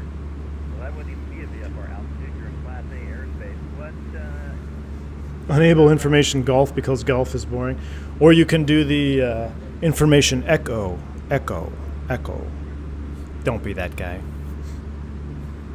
Oh, Wingnut, if you're still here, I was very upset with your brethren at Team Widget. So I was asked to relay a message on guard, and I was attacked heavily by the guard police. I was like, guys, everyone needs to calm down here, all right? I know I'm on guard, but I was definitely attacked. Speaking of, we need to put Delta Ops. Oh, good. Delta Ops, look at that. Delta Ops is already pre-programmed on the VHF2 frequency. Delta Ops already pre-programmed. Very good. 31.7 for 330. It's smoothed out, so I'll tell you what. Let's go ahead and increase our indicated airspeed as we level off. Look at that ortho down there. God bless America. It looks so good. Shaq says, my wife packs like we aren't coming home. Rock in the driveway. You're coming to Mexico. Oh, Shaq. For sure, man. Like, Shaq, I bet your bag when you went to the expo, what, would you take like a duffel bag? Or maybe just a couple of things and a regular rollerboard? Or maybe even a backpack? If I took my wife to the expo for 2 days, we would have had a check-a-bag for sure. No, I'm just messing. She's pretty good about it now. When I first met her, though, yes. But here at the V1 household, and I've always been a very strong proponent of this, and it's going to continue on even as my children grow older. You carry what you pack. I know it may not be gentlemanly to not carry your wife's bags, but I'm telling you, or your kids' bags. Now, if there's a physical limitation, I understand. But hey, at the V1 household, you carry what you pack. So you pack a massive bag. Guess who's taking that massive bag through the airport? You are, because I got my own bag. I'm not taking all these bags. So you carry what you pack. That's how it was when I was growing up. Good news, if Ramp needed to get a hold of us at flight level 330, we were up. That is true, Wingnut. That is true. A rule to live by, indeed. A tiny bag, probably a grocery bag worth in my backpack. I knew it, Shaq. That's awesome, man. Chivalry truly is dead. Hey, when it comes to traveling in the airport chaos, damn right, my friend. You are indeed correct. All right, we are Mach Alt Star. We're leveling 330. Ooh, look, Fenix is doing what the real airplane tries to do sometimes, too. It's like, oh, we're only 100 feet off. Let me just go ahead and jump up and grab it while we decelerate. So that's good. We're leveling 330, short flight. Seatbelt sign is coming on. Let's go ahead and neutralize the freeze out here in the back. Take a quick check at our cabin temps. 21. Oh, yeah, they're freezing back there. We'll put them in the normal positions about 11 o'clock. That looks good. We're level. Cruise check. We've done everything else. I'll put Salt Lake City in the progress page. Only 238 miles. Salt Lake Tower and ATIS is on. So we need to go ahead and pick that up while we're here. This is a short flight. I mean, a short flight, but we spent a lot of time on the ground. Let's go ahead and do a weather request here.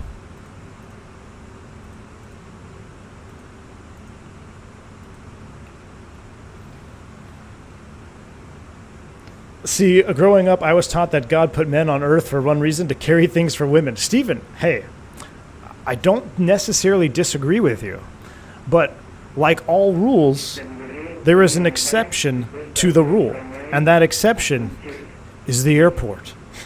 Trust me. You will have, it will last. You will have a very enjoyable family vacation when everybody, it's the expectation. You know, if the expectation is there that you're going to carry everything, then problems occur. But if the expectation is, hey, maybe I'm not going to pack 6 outfits per day because I don't want to carry all this stuff. So if they limit their, limit the items, then things are looking up and everyone is on the same playing field.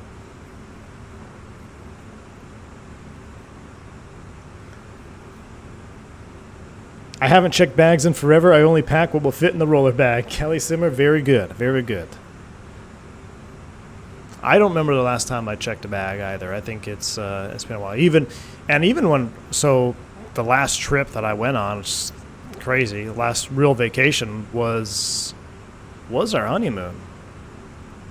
That's sad. Our last real vacation where we took time off and packed bags, but no, we still didn't even check a bag on that. I just embrace the impromptu strength training and roll with it. Phase 1 gifted 10 more memberships to the channel. Phase 1, I appreciate that. Very kind of you, sir. Thanks for gifting 10 more memberships. If you guys pick up a membership, appreciate or give a thanks to Phase 1. Very, very kind of you, man. Appreciate you, sir. Havoc, if you're still here, I apologize. I had the alert box muted. Here you go. Packs of hot yoga and food drinks. It's the Bourbon Airway. Havoc packs off hot yoga and food drinks indeed. Thank you so much for the $5 bank angle check, Havoc. I apologize that I missed that earlier. I had the alert box muted because of y'all yourself being so generous. I did have to pause that alert box, but very kind of you. Thank you. And thank you again, Phase 1, with the memberships. Appreciate you. I mean, I may have to sit on that bag to close it, but hey, that's all I'm rolling with. Callie Simmer, that. But at least if you can close it, you're good to go, right? If it's closed, it's good to go. If it's not closed, or when you have to have other people sit on it, like I remember, so my mom was terrible about packing, which is interesting because she was a flight attendant. For the cold Alexa Restes, appreciate that. Thank you, Bank Angle Check, for the cold brew. I'm going to use that one for our next stream. Maybe tomorrow we'll set up another stream, and Alexi has the cold brew covered. Appreciate you. Very, very kind. Thank you. But so my mom, being a flight attendant, you would think she'd be very packing cognizant. No, she used to call me and my sister into the room to sit. Over to Unicom. Thanks for the ATC for Delta 357. Sit. So, yeah, she would call my sister and myself to come into the room and sit on the bag so she could zip it up.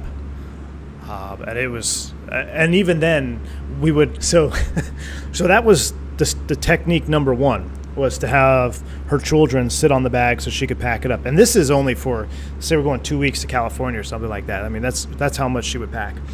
So that worked until the zipper ended up failing and everything started going everywhere. So then the standard operating procedure would be have both children come stand on the suitcase while she zipped it up, and then proceeded to duct tape the bag, put 2 strips of duct tape around it. And then I got creative and I started writing. I still think I might have been one of the first people to ever write "This is not your bag" on old school duct tape on a suitcase.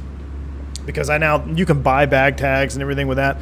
But I remember years ago when duct tape and Apple cardboard boxes were pretty common amongst the traveling public, when you were checking bags, I started writing, "This is not your bag," or I would write other things on the duct tape that we'd wrap around the suitcase to keep it from opening up. Ratchet strap that bad boy. Yeah, ratchet straps cost money. Lumen Officer Father Ossifer Father, thank you so much for joining. Enjoy the little lunch break here on the stream over to Salt Lake. Douglas Phillips, good to see you. Welcome.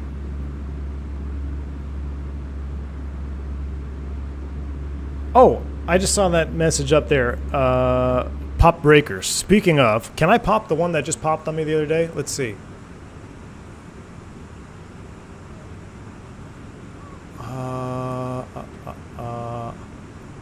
So I've had multiple ones. Now, if I pop the same one, I think it was this one, DMC3 switching, which isn't a big deal, but we should get an ECAM. Should.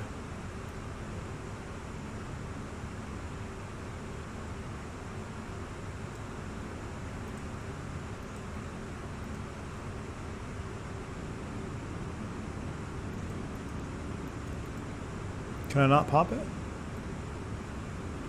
I guess I can't pop it.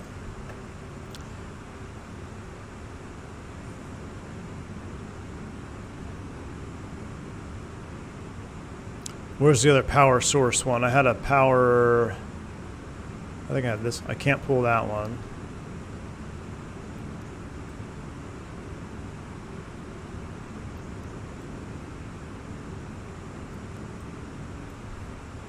Oh, wow. Okay. Ding! The alert? EIS-1 DMC-1 fault. EIS DMC switch to Captain 3.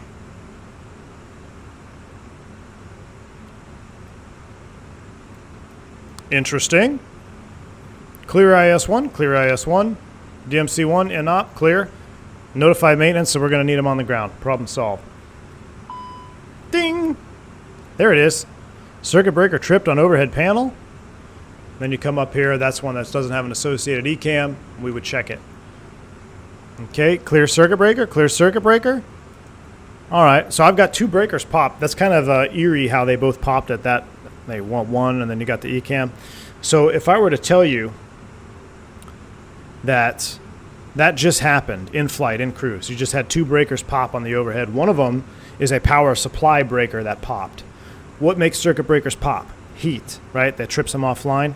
Okay, you never reset a pop circuit breaker in flight unless absolutely necessary for the safety of the flight. Okay, nothing's affecting the safety of the flight, but I just had two breakers pop on the same breaker panel. I'm starting to think, okay, where does your mind go? Mine starts going towards possible electrical fire, possible avionics smoke. What could be happening? What if I told you 9 minutes later you get a fire warning? Would you be absolutely pissed off? Yeah. We'll save that one for the podcast. That's the one I wanted to talk about the passenger. Talk about a shot of adrenaline. Dan Len, sign of electrical fire. Yes, that is a sign of electrical fires indeed. So basically, if you were on that, if you guys remember, we'll get into it a little bit now, but if you remember on the last stream I talked about where I got very upset with the passenger, probably could have, should have had law enforcement meet him at the gate. Not necessarily a requirement, but if you're sitting in flight and then you have breakers popping and then you get a fire warning, you're going to think it's real immediately, right? Now, you may say, well, why do you think it's real immediately? Is there any time where you would think a fire warning is not real? The answer to that is kind of not as straightforward as you may think, and that has to do especially when you think about lav smoke. So there are times when passengers will either smoke and or vape in a lavatory, which can trigger a lavatory smoke warning, which is a nuisance warning.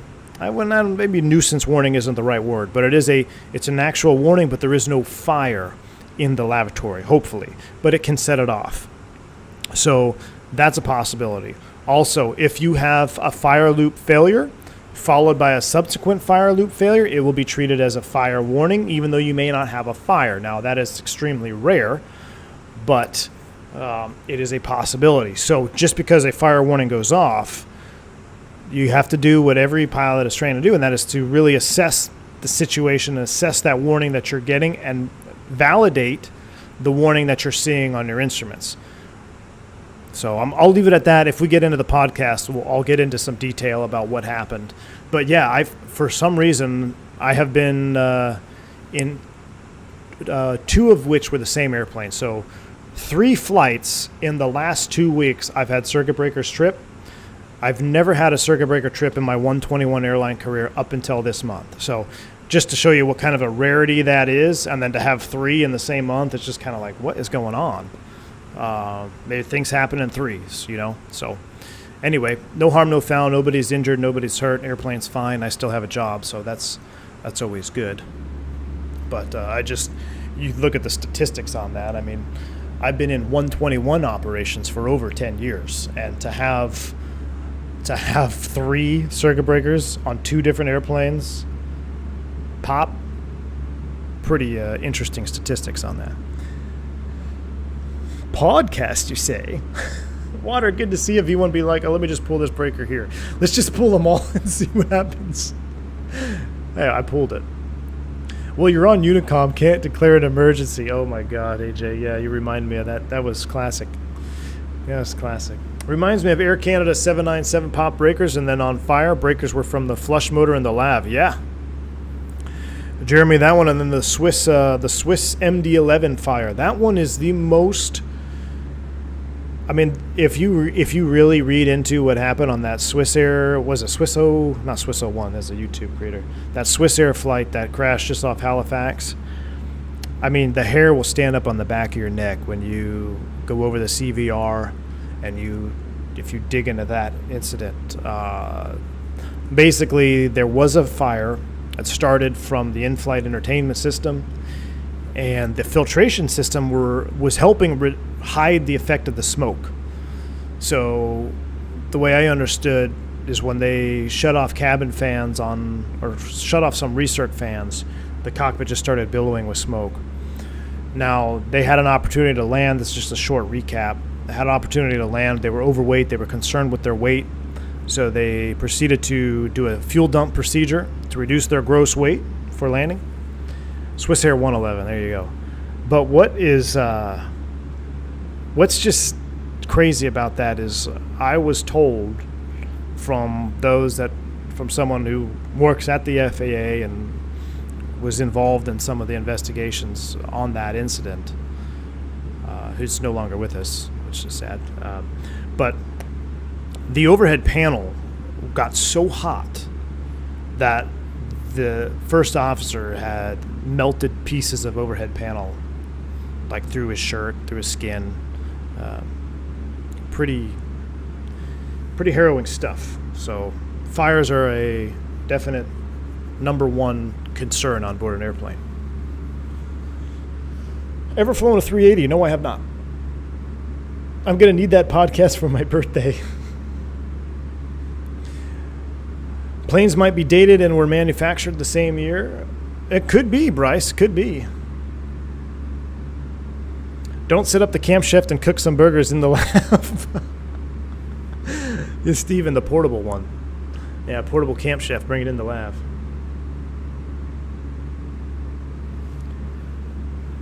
ValueJet 592, another very infamous one, notorious. ValueJet, that was awful. Dan Len, yeah, listen to the recordings between flight crew and ATC, and exactly what you're saying. They went from smoke in the cockpit to, oh my goodness, the airplane is literally melting. Yep. Scary stuff, man. I'm just getting chills just thinking about it. Literally, that just got goosebumps. Do you think you will fly private jets after retiring? No, Brian, I don't intend on it. Don't intend to. Don't plan on it. But all right, we are needing to enter destination data. So let's go here. Let's pull up the ATIS, receive messages, weather data.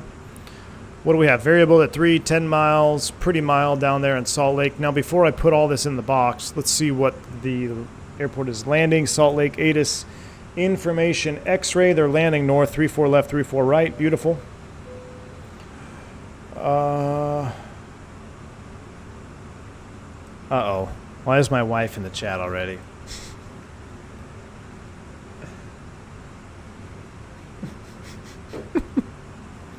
There's your answer, Brian V. J-Dub's in the house. Good to see you, man. A member for 15 months. Thank you for the support. Tardy to the party. Too much tennis in the Texas heat. Oh, man. You're playing tennis out there in the heat? Got to drink. Make sure you stay hydrated, J-Dub. Thanks for the continued support. Welcome back. You're not too late, though. We're just getting ready to start our descent down into Salt Lake, man. It's going to be a good day. Going to be a good day here. 040 on the wind. Temperature is 28. A little bit cooler than it was in Vegas. Altimeter is 3007. 007 is set. She's one of us now, I know. Yeah, there's no going around today. We got to get back. There's no going around today. Are these some... Oh, I thought we were approaching the X-Plane 12 ground texture area, but I think that's between... Yeah, that's just past the Rockies. There's an X-Plane 12 ground texture area. And if you're wondering what I'm referring to, it's on one of my shorts videos I posted a couple weeks back. Let's pull out the charts. Let's pull out the starred charts. Did I not star any for Salt Lake? I guess I didn't. I hate how slow this iPad is. Ground charts 10-9. We're going to Terminal Uno. So where are you? We'll star you. Time to carry your end of the household chores.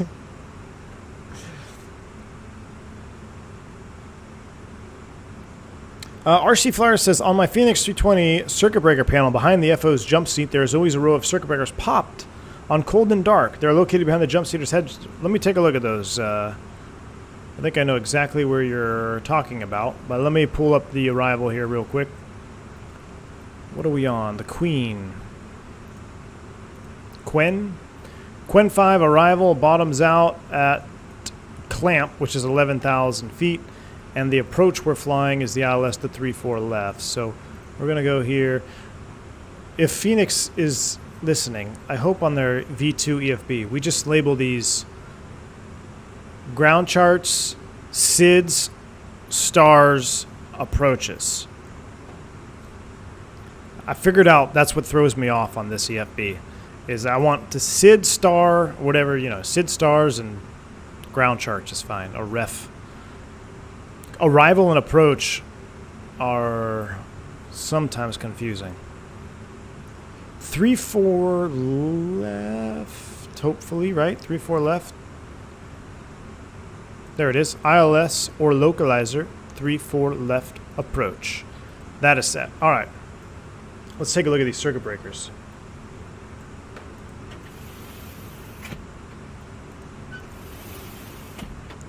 Which ones are popped that you always see? This row right here?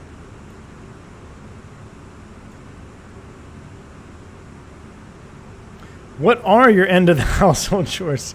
Camp chef duties. Yeah, well, camp chef duties they're on fire, literally. Oh. Yeah, the pop breakers must be a bug because they shouldn't be pop prior to start unless they're just trying to keep something off.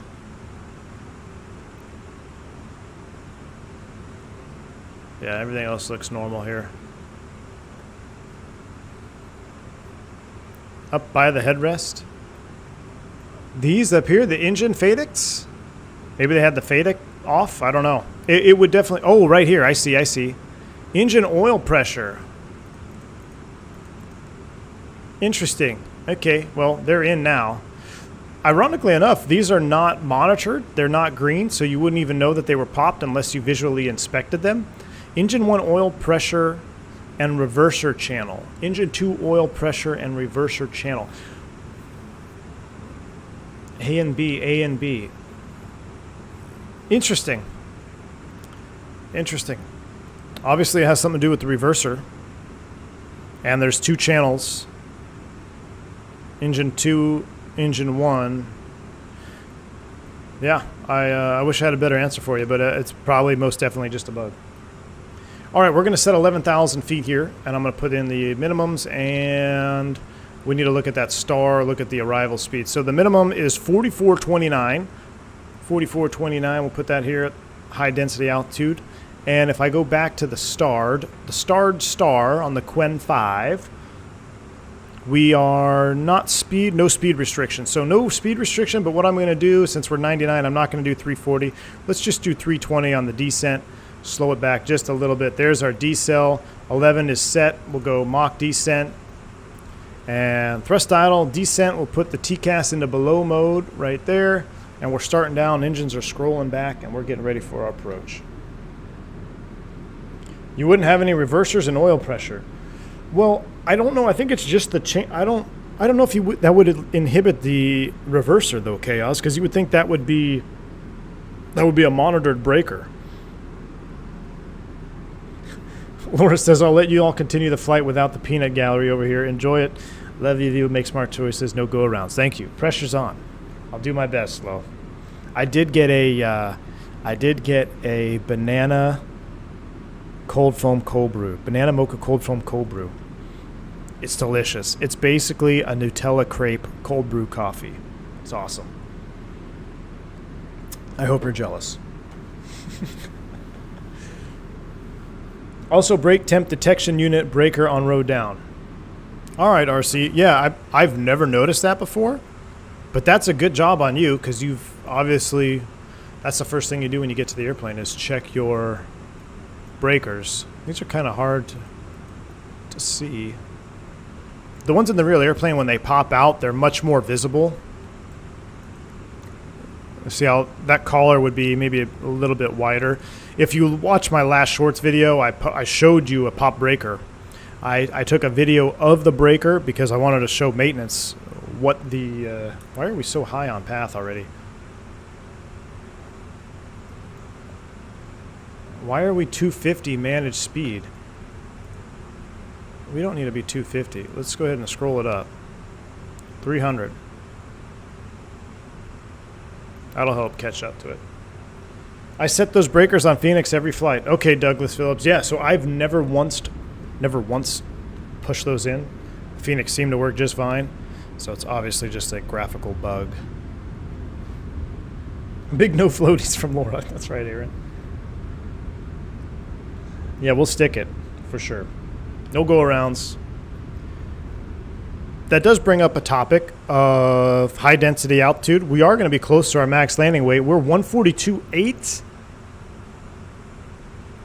Let's run some landing numbers. So, going all the way back to the beginning of our stream, when we talked about max takeoff weight, now we are looking at our max weight, which I think is 141.9, if I'm not mistaken.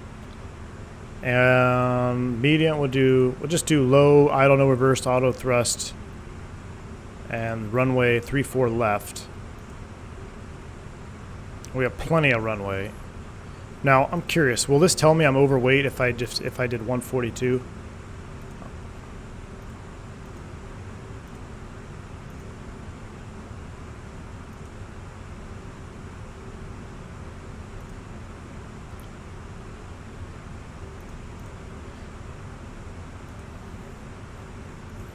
Oh my gosh. Where's the backspace? Oh, they have one with the X. Come on. What if I just did 144? I don't think so because it has to be able to give you an overweight landing number, right? So yeah, we're still fine. But the structural landing weight, if you look at the Fenix tab and you look at your mass and balance page here, it shows you max landing weight, which is kind of hidden out. Well, I think it's 141.9. So we're close. We're 142.6. We might have to do a turn and a hold somewhere to burn some gas.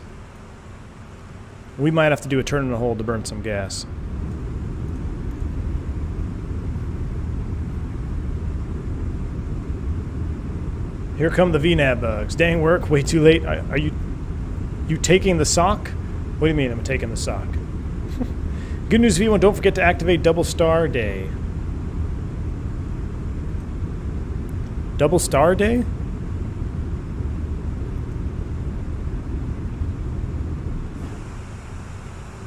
I'm confused. But I know we're high, so we need to get down. 3007. Salt Lake Tower is 1905. Let's get him primed up. Just land anyway. We're going to land anyway, for sure. I'm not going to do any holding, but we might get a letter from the chief. We'll set the magic barrel ref 29904. That is set. Seatbelt sign is coming on. And we're just going to go open descent. Thrust idle open descent to 11. I'm going to crank this up. We're going to catch up to it. Watch this. I'm going to go 320. Thrust idle open descent. She's really coming down now into Salt Lake. Flight Force, thanks for the $2 super chat. Man, we're going to land. We're going to put her down. Don't worry. Should have cruised at Mach 8 too. I know.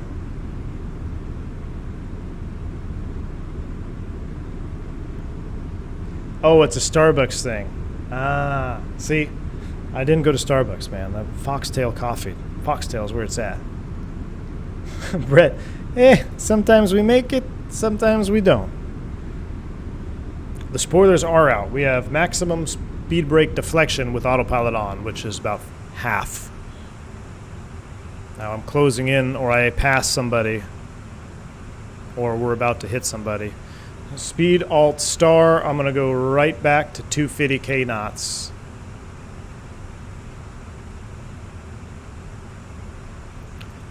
And we're going to go Chinese speed brakes out.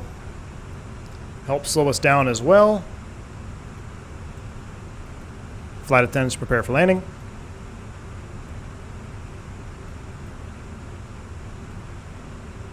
All right, I'm actually excited to see this Salt Lake.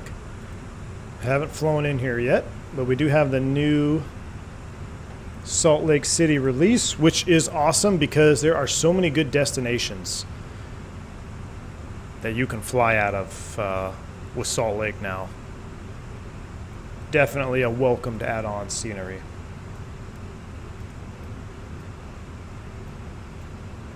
All right, we're at 11, 250. Speed brakes are out, or in, I should say. Replay is ready. There's Foxtrot, Foxtrot uniform. Camp is at 1111. We are getting bumped around. Welcome to Salt Lake in the summertime. Camp 11,000. Let's go ahead and pull up the ILS 34 left.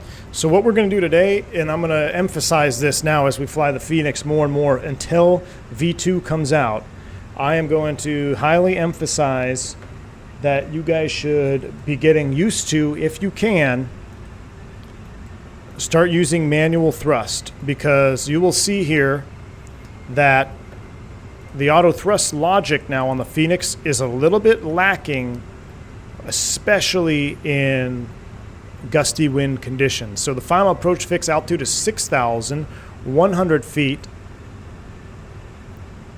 I'm going to set that in the box, even though clamps at 11. Clamps at 11, we're 250. Let's go ahead and reduce speed now to 210 knots. Slippery speed in a 320, but we'll do 210. We should be all right. I can start to see where the runway is going to be. Come visit Salt Lake for real. Jeremy, I had a trip up to Salt Lake, but I ended up having to swap out of it. It was over the 4th, believe it or not. I didn't want to fly on the 4th. I had a change of heart, so I spent the day with the fam. I swapped out of that trip that was on the 4th that had Salt Lake in it. But I'll keep an eye out for sure, Jeremy, for sure. Trust me, you'll be the first one I contact. VFE -10, flaps 1. This approach is beautiful, though. Beautiful. The first time I ever landed on a snow-covered runway was in Salt Lake City, too. I was in a Citation Bravo. All right, let's go ahead and descend to 8,000. I'm going to reset this here. With flaps 1, our status page is populated. That's normal. We're going to go open descent. 8,000 is blue. The star's not connected, so let's go direct to Dunlap. Execute. 10.9 for 8,000. We need a little bit of help here. Let's go speed brake on.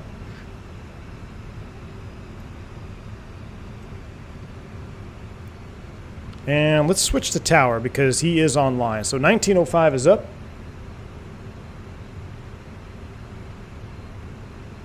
I've used a ton of manual thrust in the Phoenix because LH requires to use manual everything when autopilot is off. Really, Christy? Interesting. So you can't use, so Lufthansa, you cannot use auto thrust and hand fly? Very interesting. Very interesting. I mean, it makes sense from a logical standpoint saying that if you're hand flying the airplane, they want you to be in tune with the thrust. So I understand that, but I'm surprised that's an actual limitation. Pretty neat. I'm going to come right back to 180 because you start doing 210, it's going to make things slippery. Let's call up tower here. Oh, he just hopped offline. All right. Tower's offline. We're 180. I guess I'll go back to Unicom.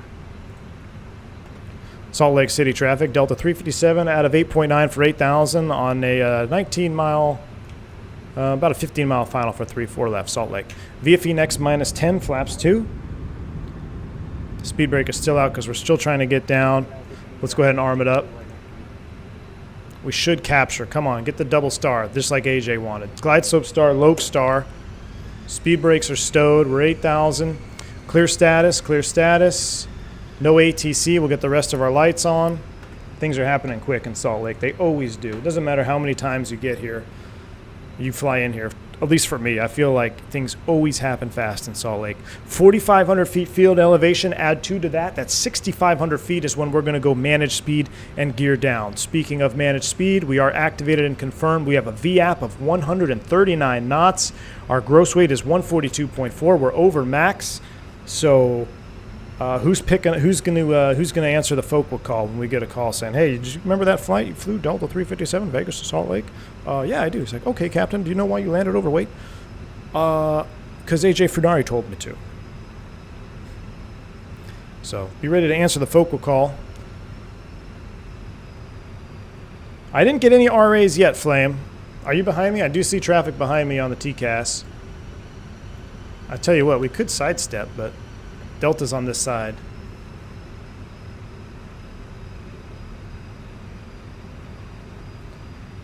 Gustavo, that's a great point. Lufthansa might do that to streamline narrow-body ops with Boeing ops to avoid snafus. That's a very good point Gustavo brings up, is sometimes operators will impose additional limitations on an airplane just because they want fleet harmonization. So they want everybody, depending if you cross types or whatnot, they want to have the same general procedures. So that's very plausible. Manage speed, gear down, speed brakes arm. And with managed speed, I'm going to go ahead and match and mash. So I'm going to bring, so I'll show you right here. So when you bring your auto thrust back, we call it match and mash. You see the donuts? I'm going to put the donut where the current N1s are, and then we're going to mash the instinctive disconnect. Auto thrust will disconnect. Autopilot's off. VFE next minus 10, flaps 3. We are Cat 1. And let's go flaps full, landing checklist. Landing checklist, cabin crew advise, auto thrust is off. ECAM memo, landing all green. Landing checklist is complete. Approaching about a 5-mile final. Salt Lake City traffic, Delta 357, about 5-mile final, 3-4 left, Salt Lake. All right, now we actually have to move the thrust levers though, so make sure you're on speed. That trend arrow is gonna be your best friend. Don't be a throttle jockey. Uh-oh, we're getting an RA on final.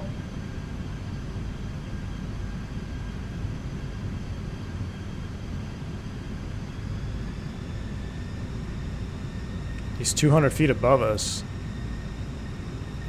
All right, let's go around. We're getting an RA. It's not being audible, so going around for an RA. Toga, open climb nav. Salt Lake City traffic, Delta 357 going around responding to an RA. So flight director's off. So we're pitching for the green. Positive rate.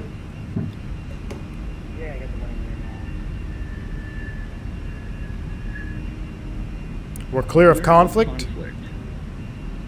All right, let's recover. We're right there on VLS. We're high altitude. So let's go ahead and start to rebuild our automation. I'm going to come back.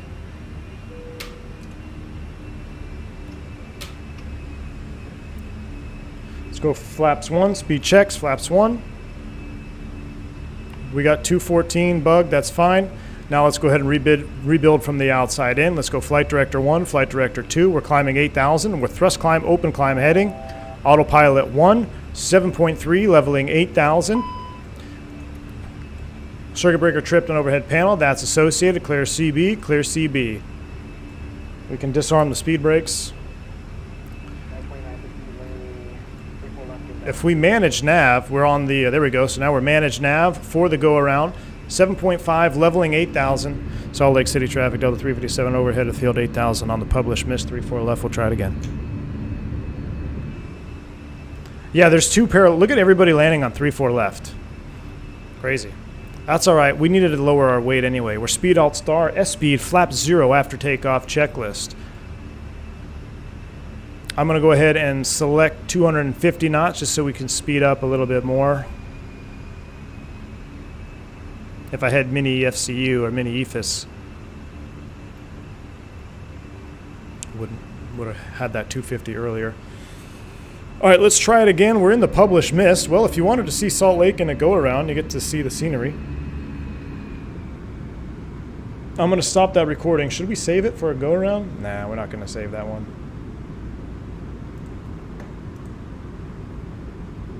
Cozumel flashbacks. That wasn't me, so wasn't on me on that one. Let's see, where does this published mist take us out? Out to a hold? Yeah, we're not going to do that. Delta 357, turn left, flight heading 240, maintain 8,000. 8,000 heading 240, Delta 357. With that done, we need to reactivate the approach phase. We can clean up the box. We'll go direct, Dunlap, 184, insert, select heading so we can re-straighten the line out. Now we've pretty much redrawn the ILS to 34 left. We'll continue left turn now. Come all the way back around. Delta 357, fly heading 180 now. Maintain 8,000, 180, 8,000, Delta 357. Here we go. What are my frames at currently? I'm not even sure. I don't track frames. It seems smooth to me. If you're getting a stutter, it might be an internet issue because I do see... I see it whenever I'm in the Fenix. It's the Fenix specifically. I get a keyframe frequency error for my streaming software. So you may be seeing something less, but as far as I can tell in my sim right now, in first person, it's buttery smooth. V1 simulations. I like it. Continue left turn here. Make it 140. Yeah, make it 130. Let's see if I can find our approach on here.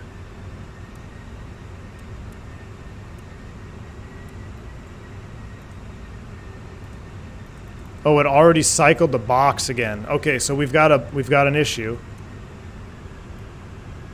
Let's correct that heading. Make it let's come back to about 160. The box cycled. So this is a good Airbus catch. Gotcha here. So because we already flew past, when we reactivated, we were too close. So what we need to do now is rebuild it. And the best way to build it is approach via, no via, return. I'm just going to do that. So we're going to go secondary, activate secondary. And now we're going to go secondary, direct to off of Dunlap, insert, pull heading. Actually, let's do Dunlap, radial in 320, select heading.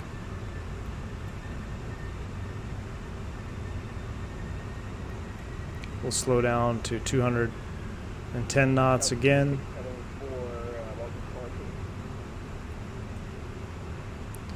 What's interesting, why is Dunlap doing the... Nice landing. This should be 124 inbound off Dunlap.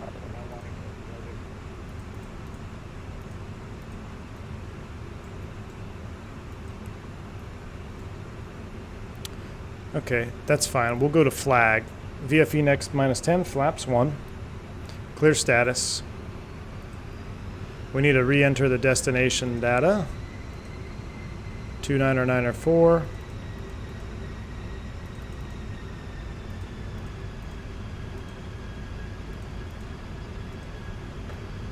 Minimum descent altitude was 4429. Let's try this again.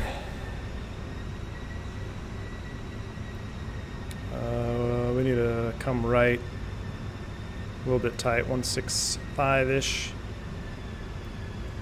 Let's come back to 180.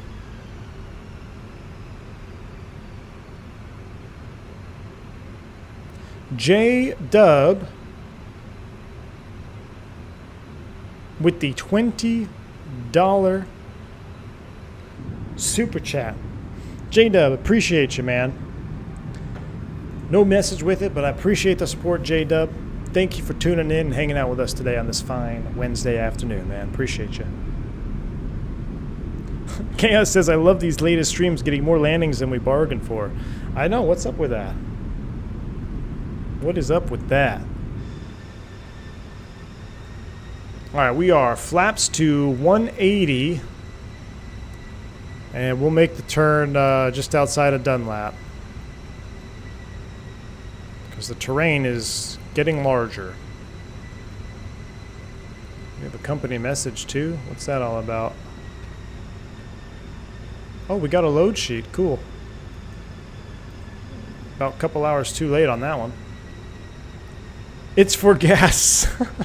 J-Dub, appreciate it, man. Hey, we're below our max landing weight too. We burned that extra gas off. So appreciate you, J-Dub. Thank you for the $20 super chat. What is trim air? Trim air is the air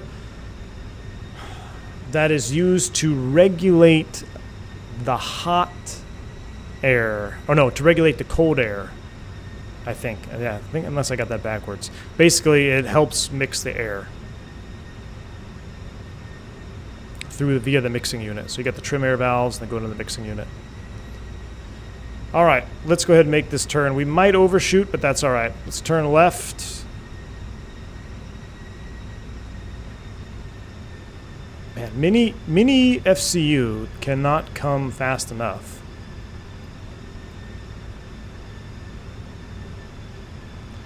Gabriel HD, welcome to Private Pilot. Glad to have you on board. Welcome to the stream. Exclamation point welcome for your new perks on the channel, my friend. All right, let's make this turn. 030. Let's see if the Fenix can do it here. This is tight. We're going to probably overshoot. Oh, I didn't mean to hit expedite. Good thing we're not in descent. All right. Cat 3 dual. Autopilot 1+2. Loke Star. We've caught it. Hopefully it captures the right direction. You really got to watch it here. Glide slope is blue.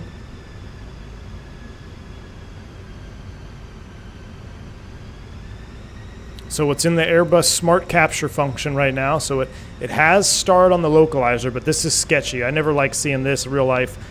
Wouldn't happen with our updated software anyway, but if you're flying old airplanes like this, you would definitely be watching this like a hawk. Or you could just redirect to the next fix and LNAV it up and then loc it.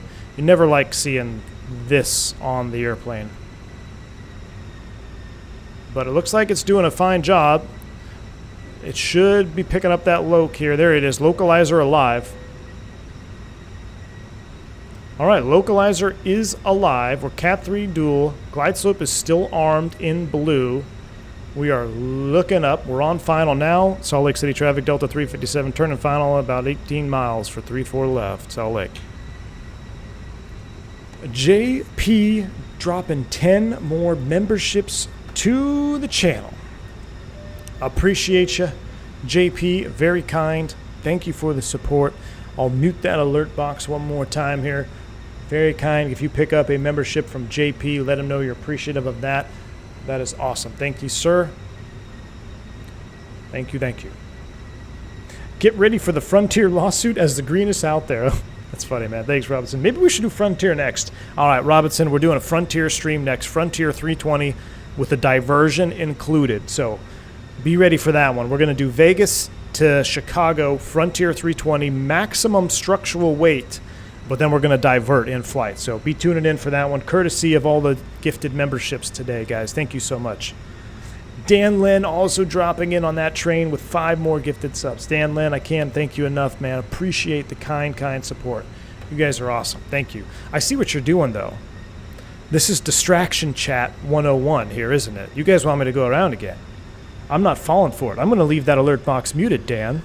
I see what you're doing, Dan. All right, here we go. 7,900 feet. Our go-around altitude remains 8,000. We're going to turn everything off at, we'll turn it off again here, but we'll manage it up just like we did last time at about 6,500 feet. That was pretty much perfect. Flaps 2, 180 knots, 2,000 feet above touchdown zone. Puts you right in the slot for a stable approach most anywhere you go until you have abnormally steep approaches. Blame Dan. Isn't that a Captain Canada thing? I think it is. Salt Lake City traffic, Delta 357, 10-mile final, 3-4 left, Salt Lake. We got about 500 feet to enjoy the views here. I'm going to have one last sip of my frou-frou coffee. Thank you for the replay thrust set. Recording is on now. Thank you. Last sip of my frou-frou coffee.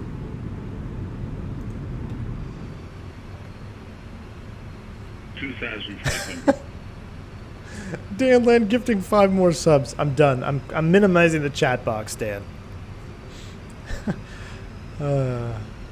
Green Dot's in the channel also got one. Manage speed, gear down, arm the speed brakes, autopilot's off, match and mash with the thrust levers, auto thrust is off. Via Fenix, -10, flaps 3, here we go.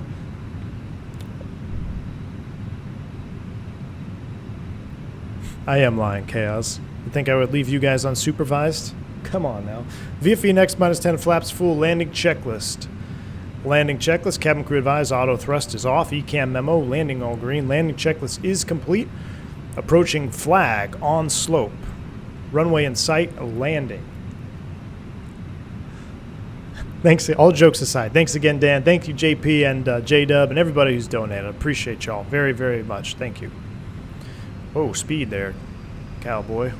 Pro tip, when you're using manual thrust, make sure you increase the thrust lever position when indicated airspeed is below optimum. That's a pro real-world Airbus Captain tip for you. You're not going to find it anywhere else on YouTube. That is a secret tip.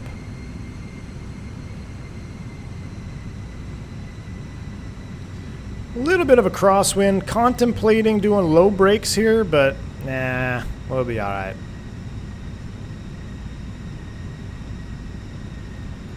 I might just carry a few extra knots of juice with me here just because it is swirling. It's doing a weird left to right swirl. You see now it's from the right at 10, and now it's dead on at 10. And now it's back to the right at 10. So we're getting a swirl, getting some flickering from the terminal there too. I never disconnect on a 320. I will try to. Hey, I'm going to start advocating for it right now. Everybody who flies the Fenix 320 needs to start getting comfortable with manual thrust. And as you can see right now, I haven't moved my thrust levers very much. It is a very stable, very easy plane to hand fly with manual thrust. You just have to get out of the mindset of having to, oh, I should have auto thrust on. No. It's no different than a Boeing, really. You just turn the auto thrust off. You just have a little less room, little less travel room. 500. Once you get used to it, it shouldn't be too bad. We're bang on the pappies. I don't think the glide slopes coincident. Our winds have picked up to 20 knots. Now it's back down to 12. 100 above. This is going to be, I'm going to follow these pappies in here. A little bit of a sink rate there. Check. Minimum.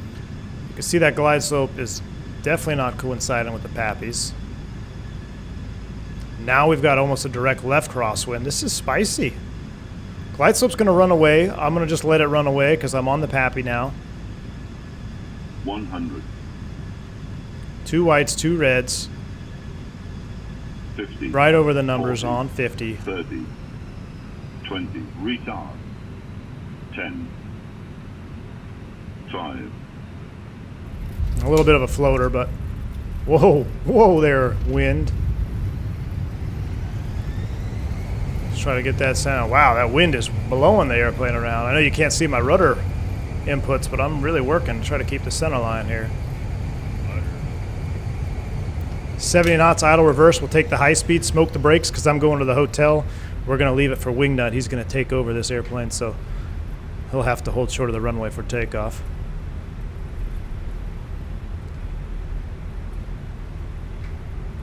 That seemed pretty buttery, but we were a little bit floaty too. Buttery but floaty, but I'll take it. Plenty of runway. What was that, a minus 32? Ooh, I'll take it. I will take it. Oh, so I actually looked up my last load 15 report on my last landing I had. It was a 17 feet per minute in real life. So 32, I'll take it. I will take it. Let's come over here. We'll double back to the right. But if you take anything away from that landing, I know we like to get excited about smooth touchdowns and all that. Take away the fact that you can use manual thrust on the Airbus and land just as well as you can with auto thrust. And in some instances, you can even land better. So let's go ahead and clean it up. Take it to the gate. We don't have an APU, so we're going to need to connect to ground power. I will stop the recording. Steven, thanks for stopping by, man. Have a good, wonderful rest of your day, my friend. It was definitely legal, Caleb. Definitely legal. We'll take it into the gate. We'll leave all of our lights on.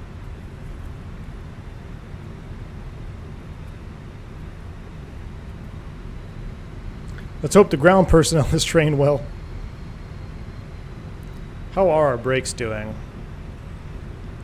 See, not bad. You let the reverser slow down.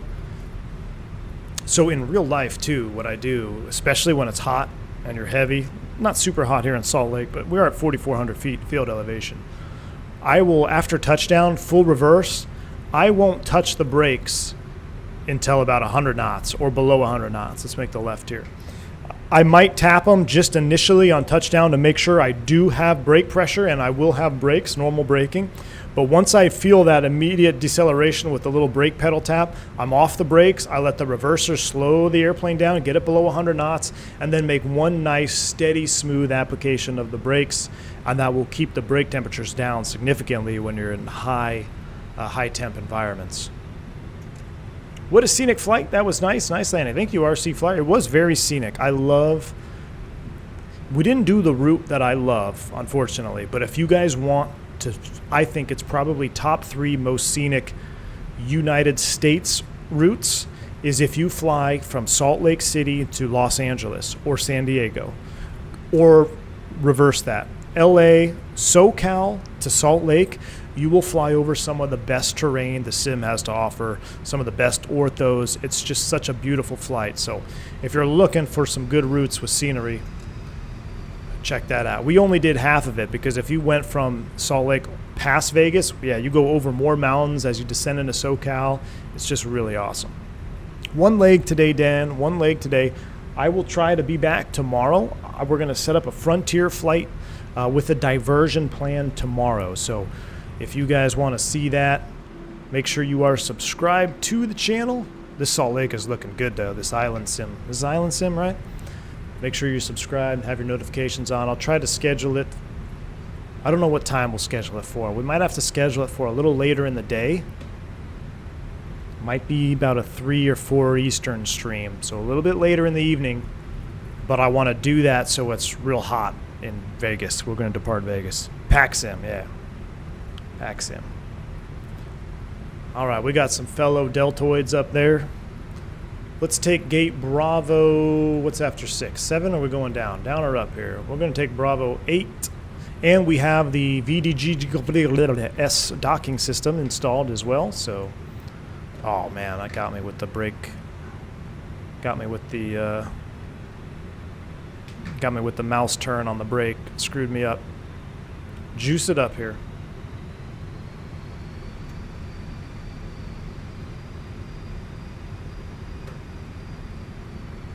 Now I wonder if the docking guidance system will work with all my lights on. I think it should, right?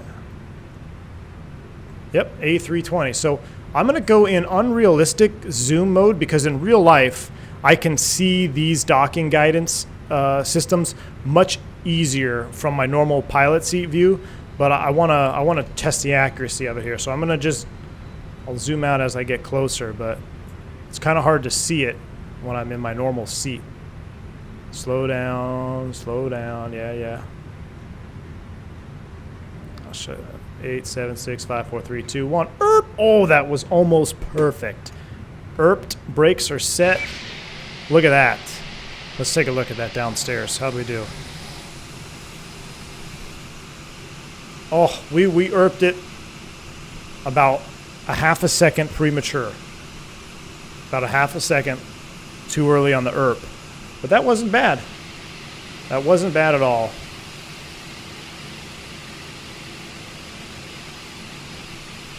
Can't get a dead shot down the center, but not bad. All right, let's take a look at the replay. I'm going to go ahead and disconnect from that sim.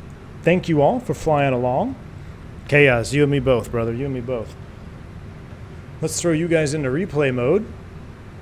Let's make sure the sim isn't super loud. I'm going to set flaps to, I think it was about 2 when we started. Real flake pilot erping.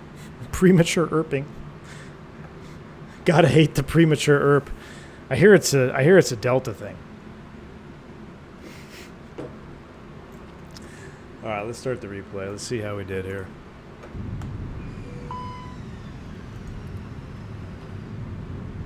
We'll enjoy the wing view on this one because it truly is stunning flying in here.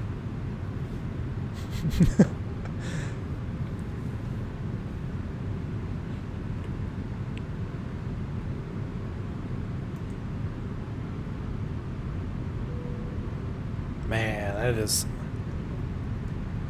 flaps full coming in. Let's enjoy this. We'll enjoy one wing view here, and then we'll see what the touchdown look like. Wingnut, you out flying yet, or are you still doing single seat ops? New on VATSIM, so doing a lot of observing and listening in. Cyclone, good to hear it, man. I'm going to be doing a stream later this month. I haven't decided which day yet, and I'm not sure if we're going to go the GA route initially or we're going to go into an airliner.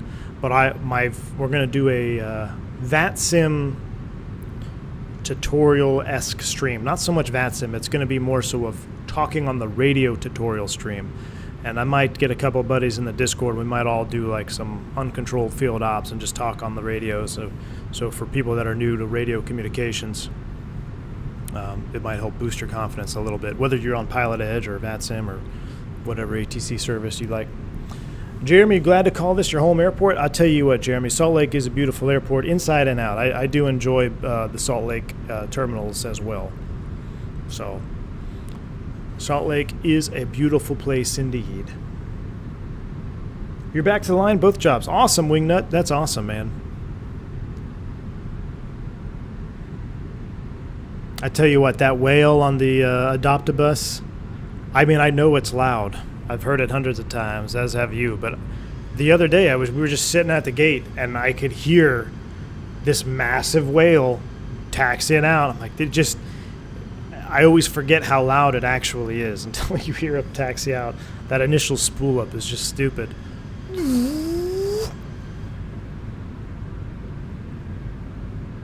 It must be pretty apparent from the cockpit too, right? Because I know when the Neo's on the real Airbus, on the Pratts specifically, I can definitely hear it. So I only imagine it's even more prominent in the 220.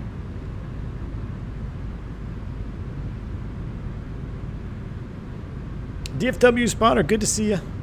Finally able to catch a live. Well, you get to catch a live replay landing here, but we are wrapping it up. Should make it a GA tutorial. I might, Key 6. I might do a little bit of both. I might do one GA and then one airline one is kind of difficult because there's so many different variables, you know, what type of airspace and all that. Well, I'm still thinking about it. It's early on the thought process, but it's going to happen. I won't lie. I'll make power changes on final just to hear it wail. Hey, Wingnut, I make power changes while taxiing all the time just to hear it. Digital Merc, take it easy, man. Thanks for stopping by. Let's see this touchdown. A little bit of a floater.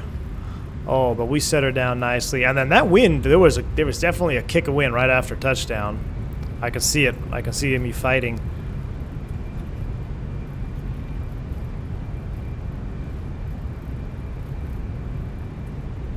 I hope to catch a wingnut flight because you know you're on final and you just hear the engine spooling up and down, up and down, up and down.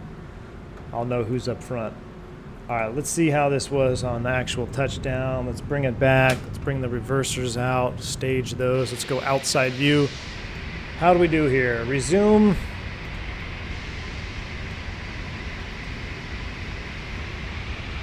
I agree, Phase 1. The spoiler deployment on the Fenix is awesome. That, whatever black magic they got for the asymmetrical individual panel deployment is awesome. The winds were sus, because it was, like I said, left 45 degrees, right 45 degrees, left 45 degrees, nose on, 45 right, kept swirling back and forth. But let's see how we did here. I hope we didn't sideload it. I wasn't entirely sure. Right there, caught us.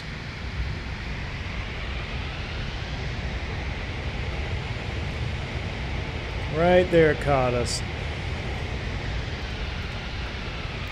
That didn't look entirely too smooth. Ooh, I think it was. I think, so what was happening, I think the nose was just, I was trying to juice it. So I just started moving the nose down to pivot the wheels up, and I think that's when it kissed. Let's see from this angle. Ah, I was too close. Hold on. 32 seems a bit sus.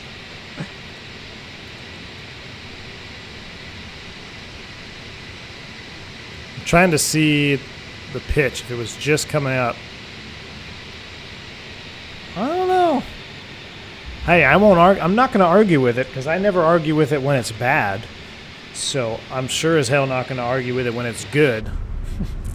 But at the end of the day, we're not here for butters. We're here for being legal and being reusable.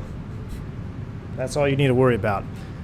Make sure it's a legal landing and a reusable airplane. And on that note, sail is coming on. I'll leave you with a few more airplane. I'll leave you with a few more landing replays, and I'm going to wrap it up. So, thank you all for tuning in. Followed by no flare, full send, overhead bins opening. I'll definitely know it's you then, won't I, Wingnut? That's a real airline pilot butter, indeed, man. All right, guys. Oh, AvGeek coming in with the $2 super chat. Appreciate that for my premature herb. I'm going to have to work on those premature herbs. That's what I'm going to do right now. So I'm going to get out of here. You guys enjoy one or two more replays. I will hope to see you again tomorrow for a Frontier green chat, green flight with the diversion included. Not sure on the stream time yet, but we'll try to get that going tomorrow. Until then, thank you all for watching the stream, tuning in, all the support, whether it was a membership gift or a dono or a bank angle check or just a simple like button dropping in and saying hi. I appreciate all of it. And until next time, y'all stay safe, stay healthy. I'm V1. See ya!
500.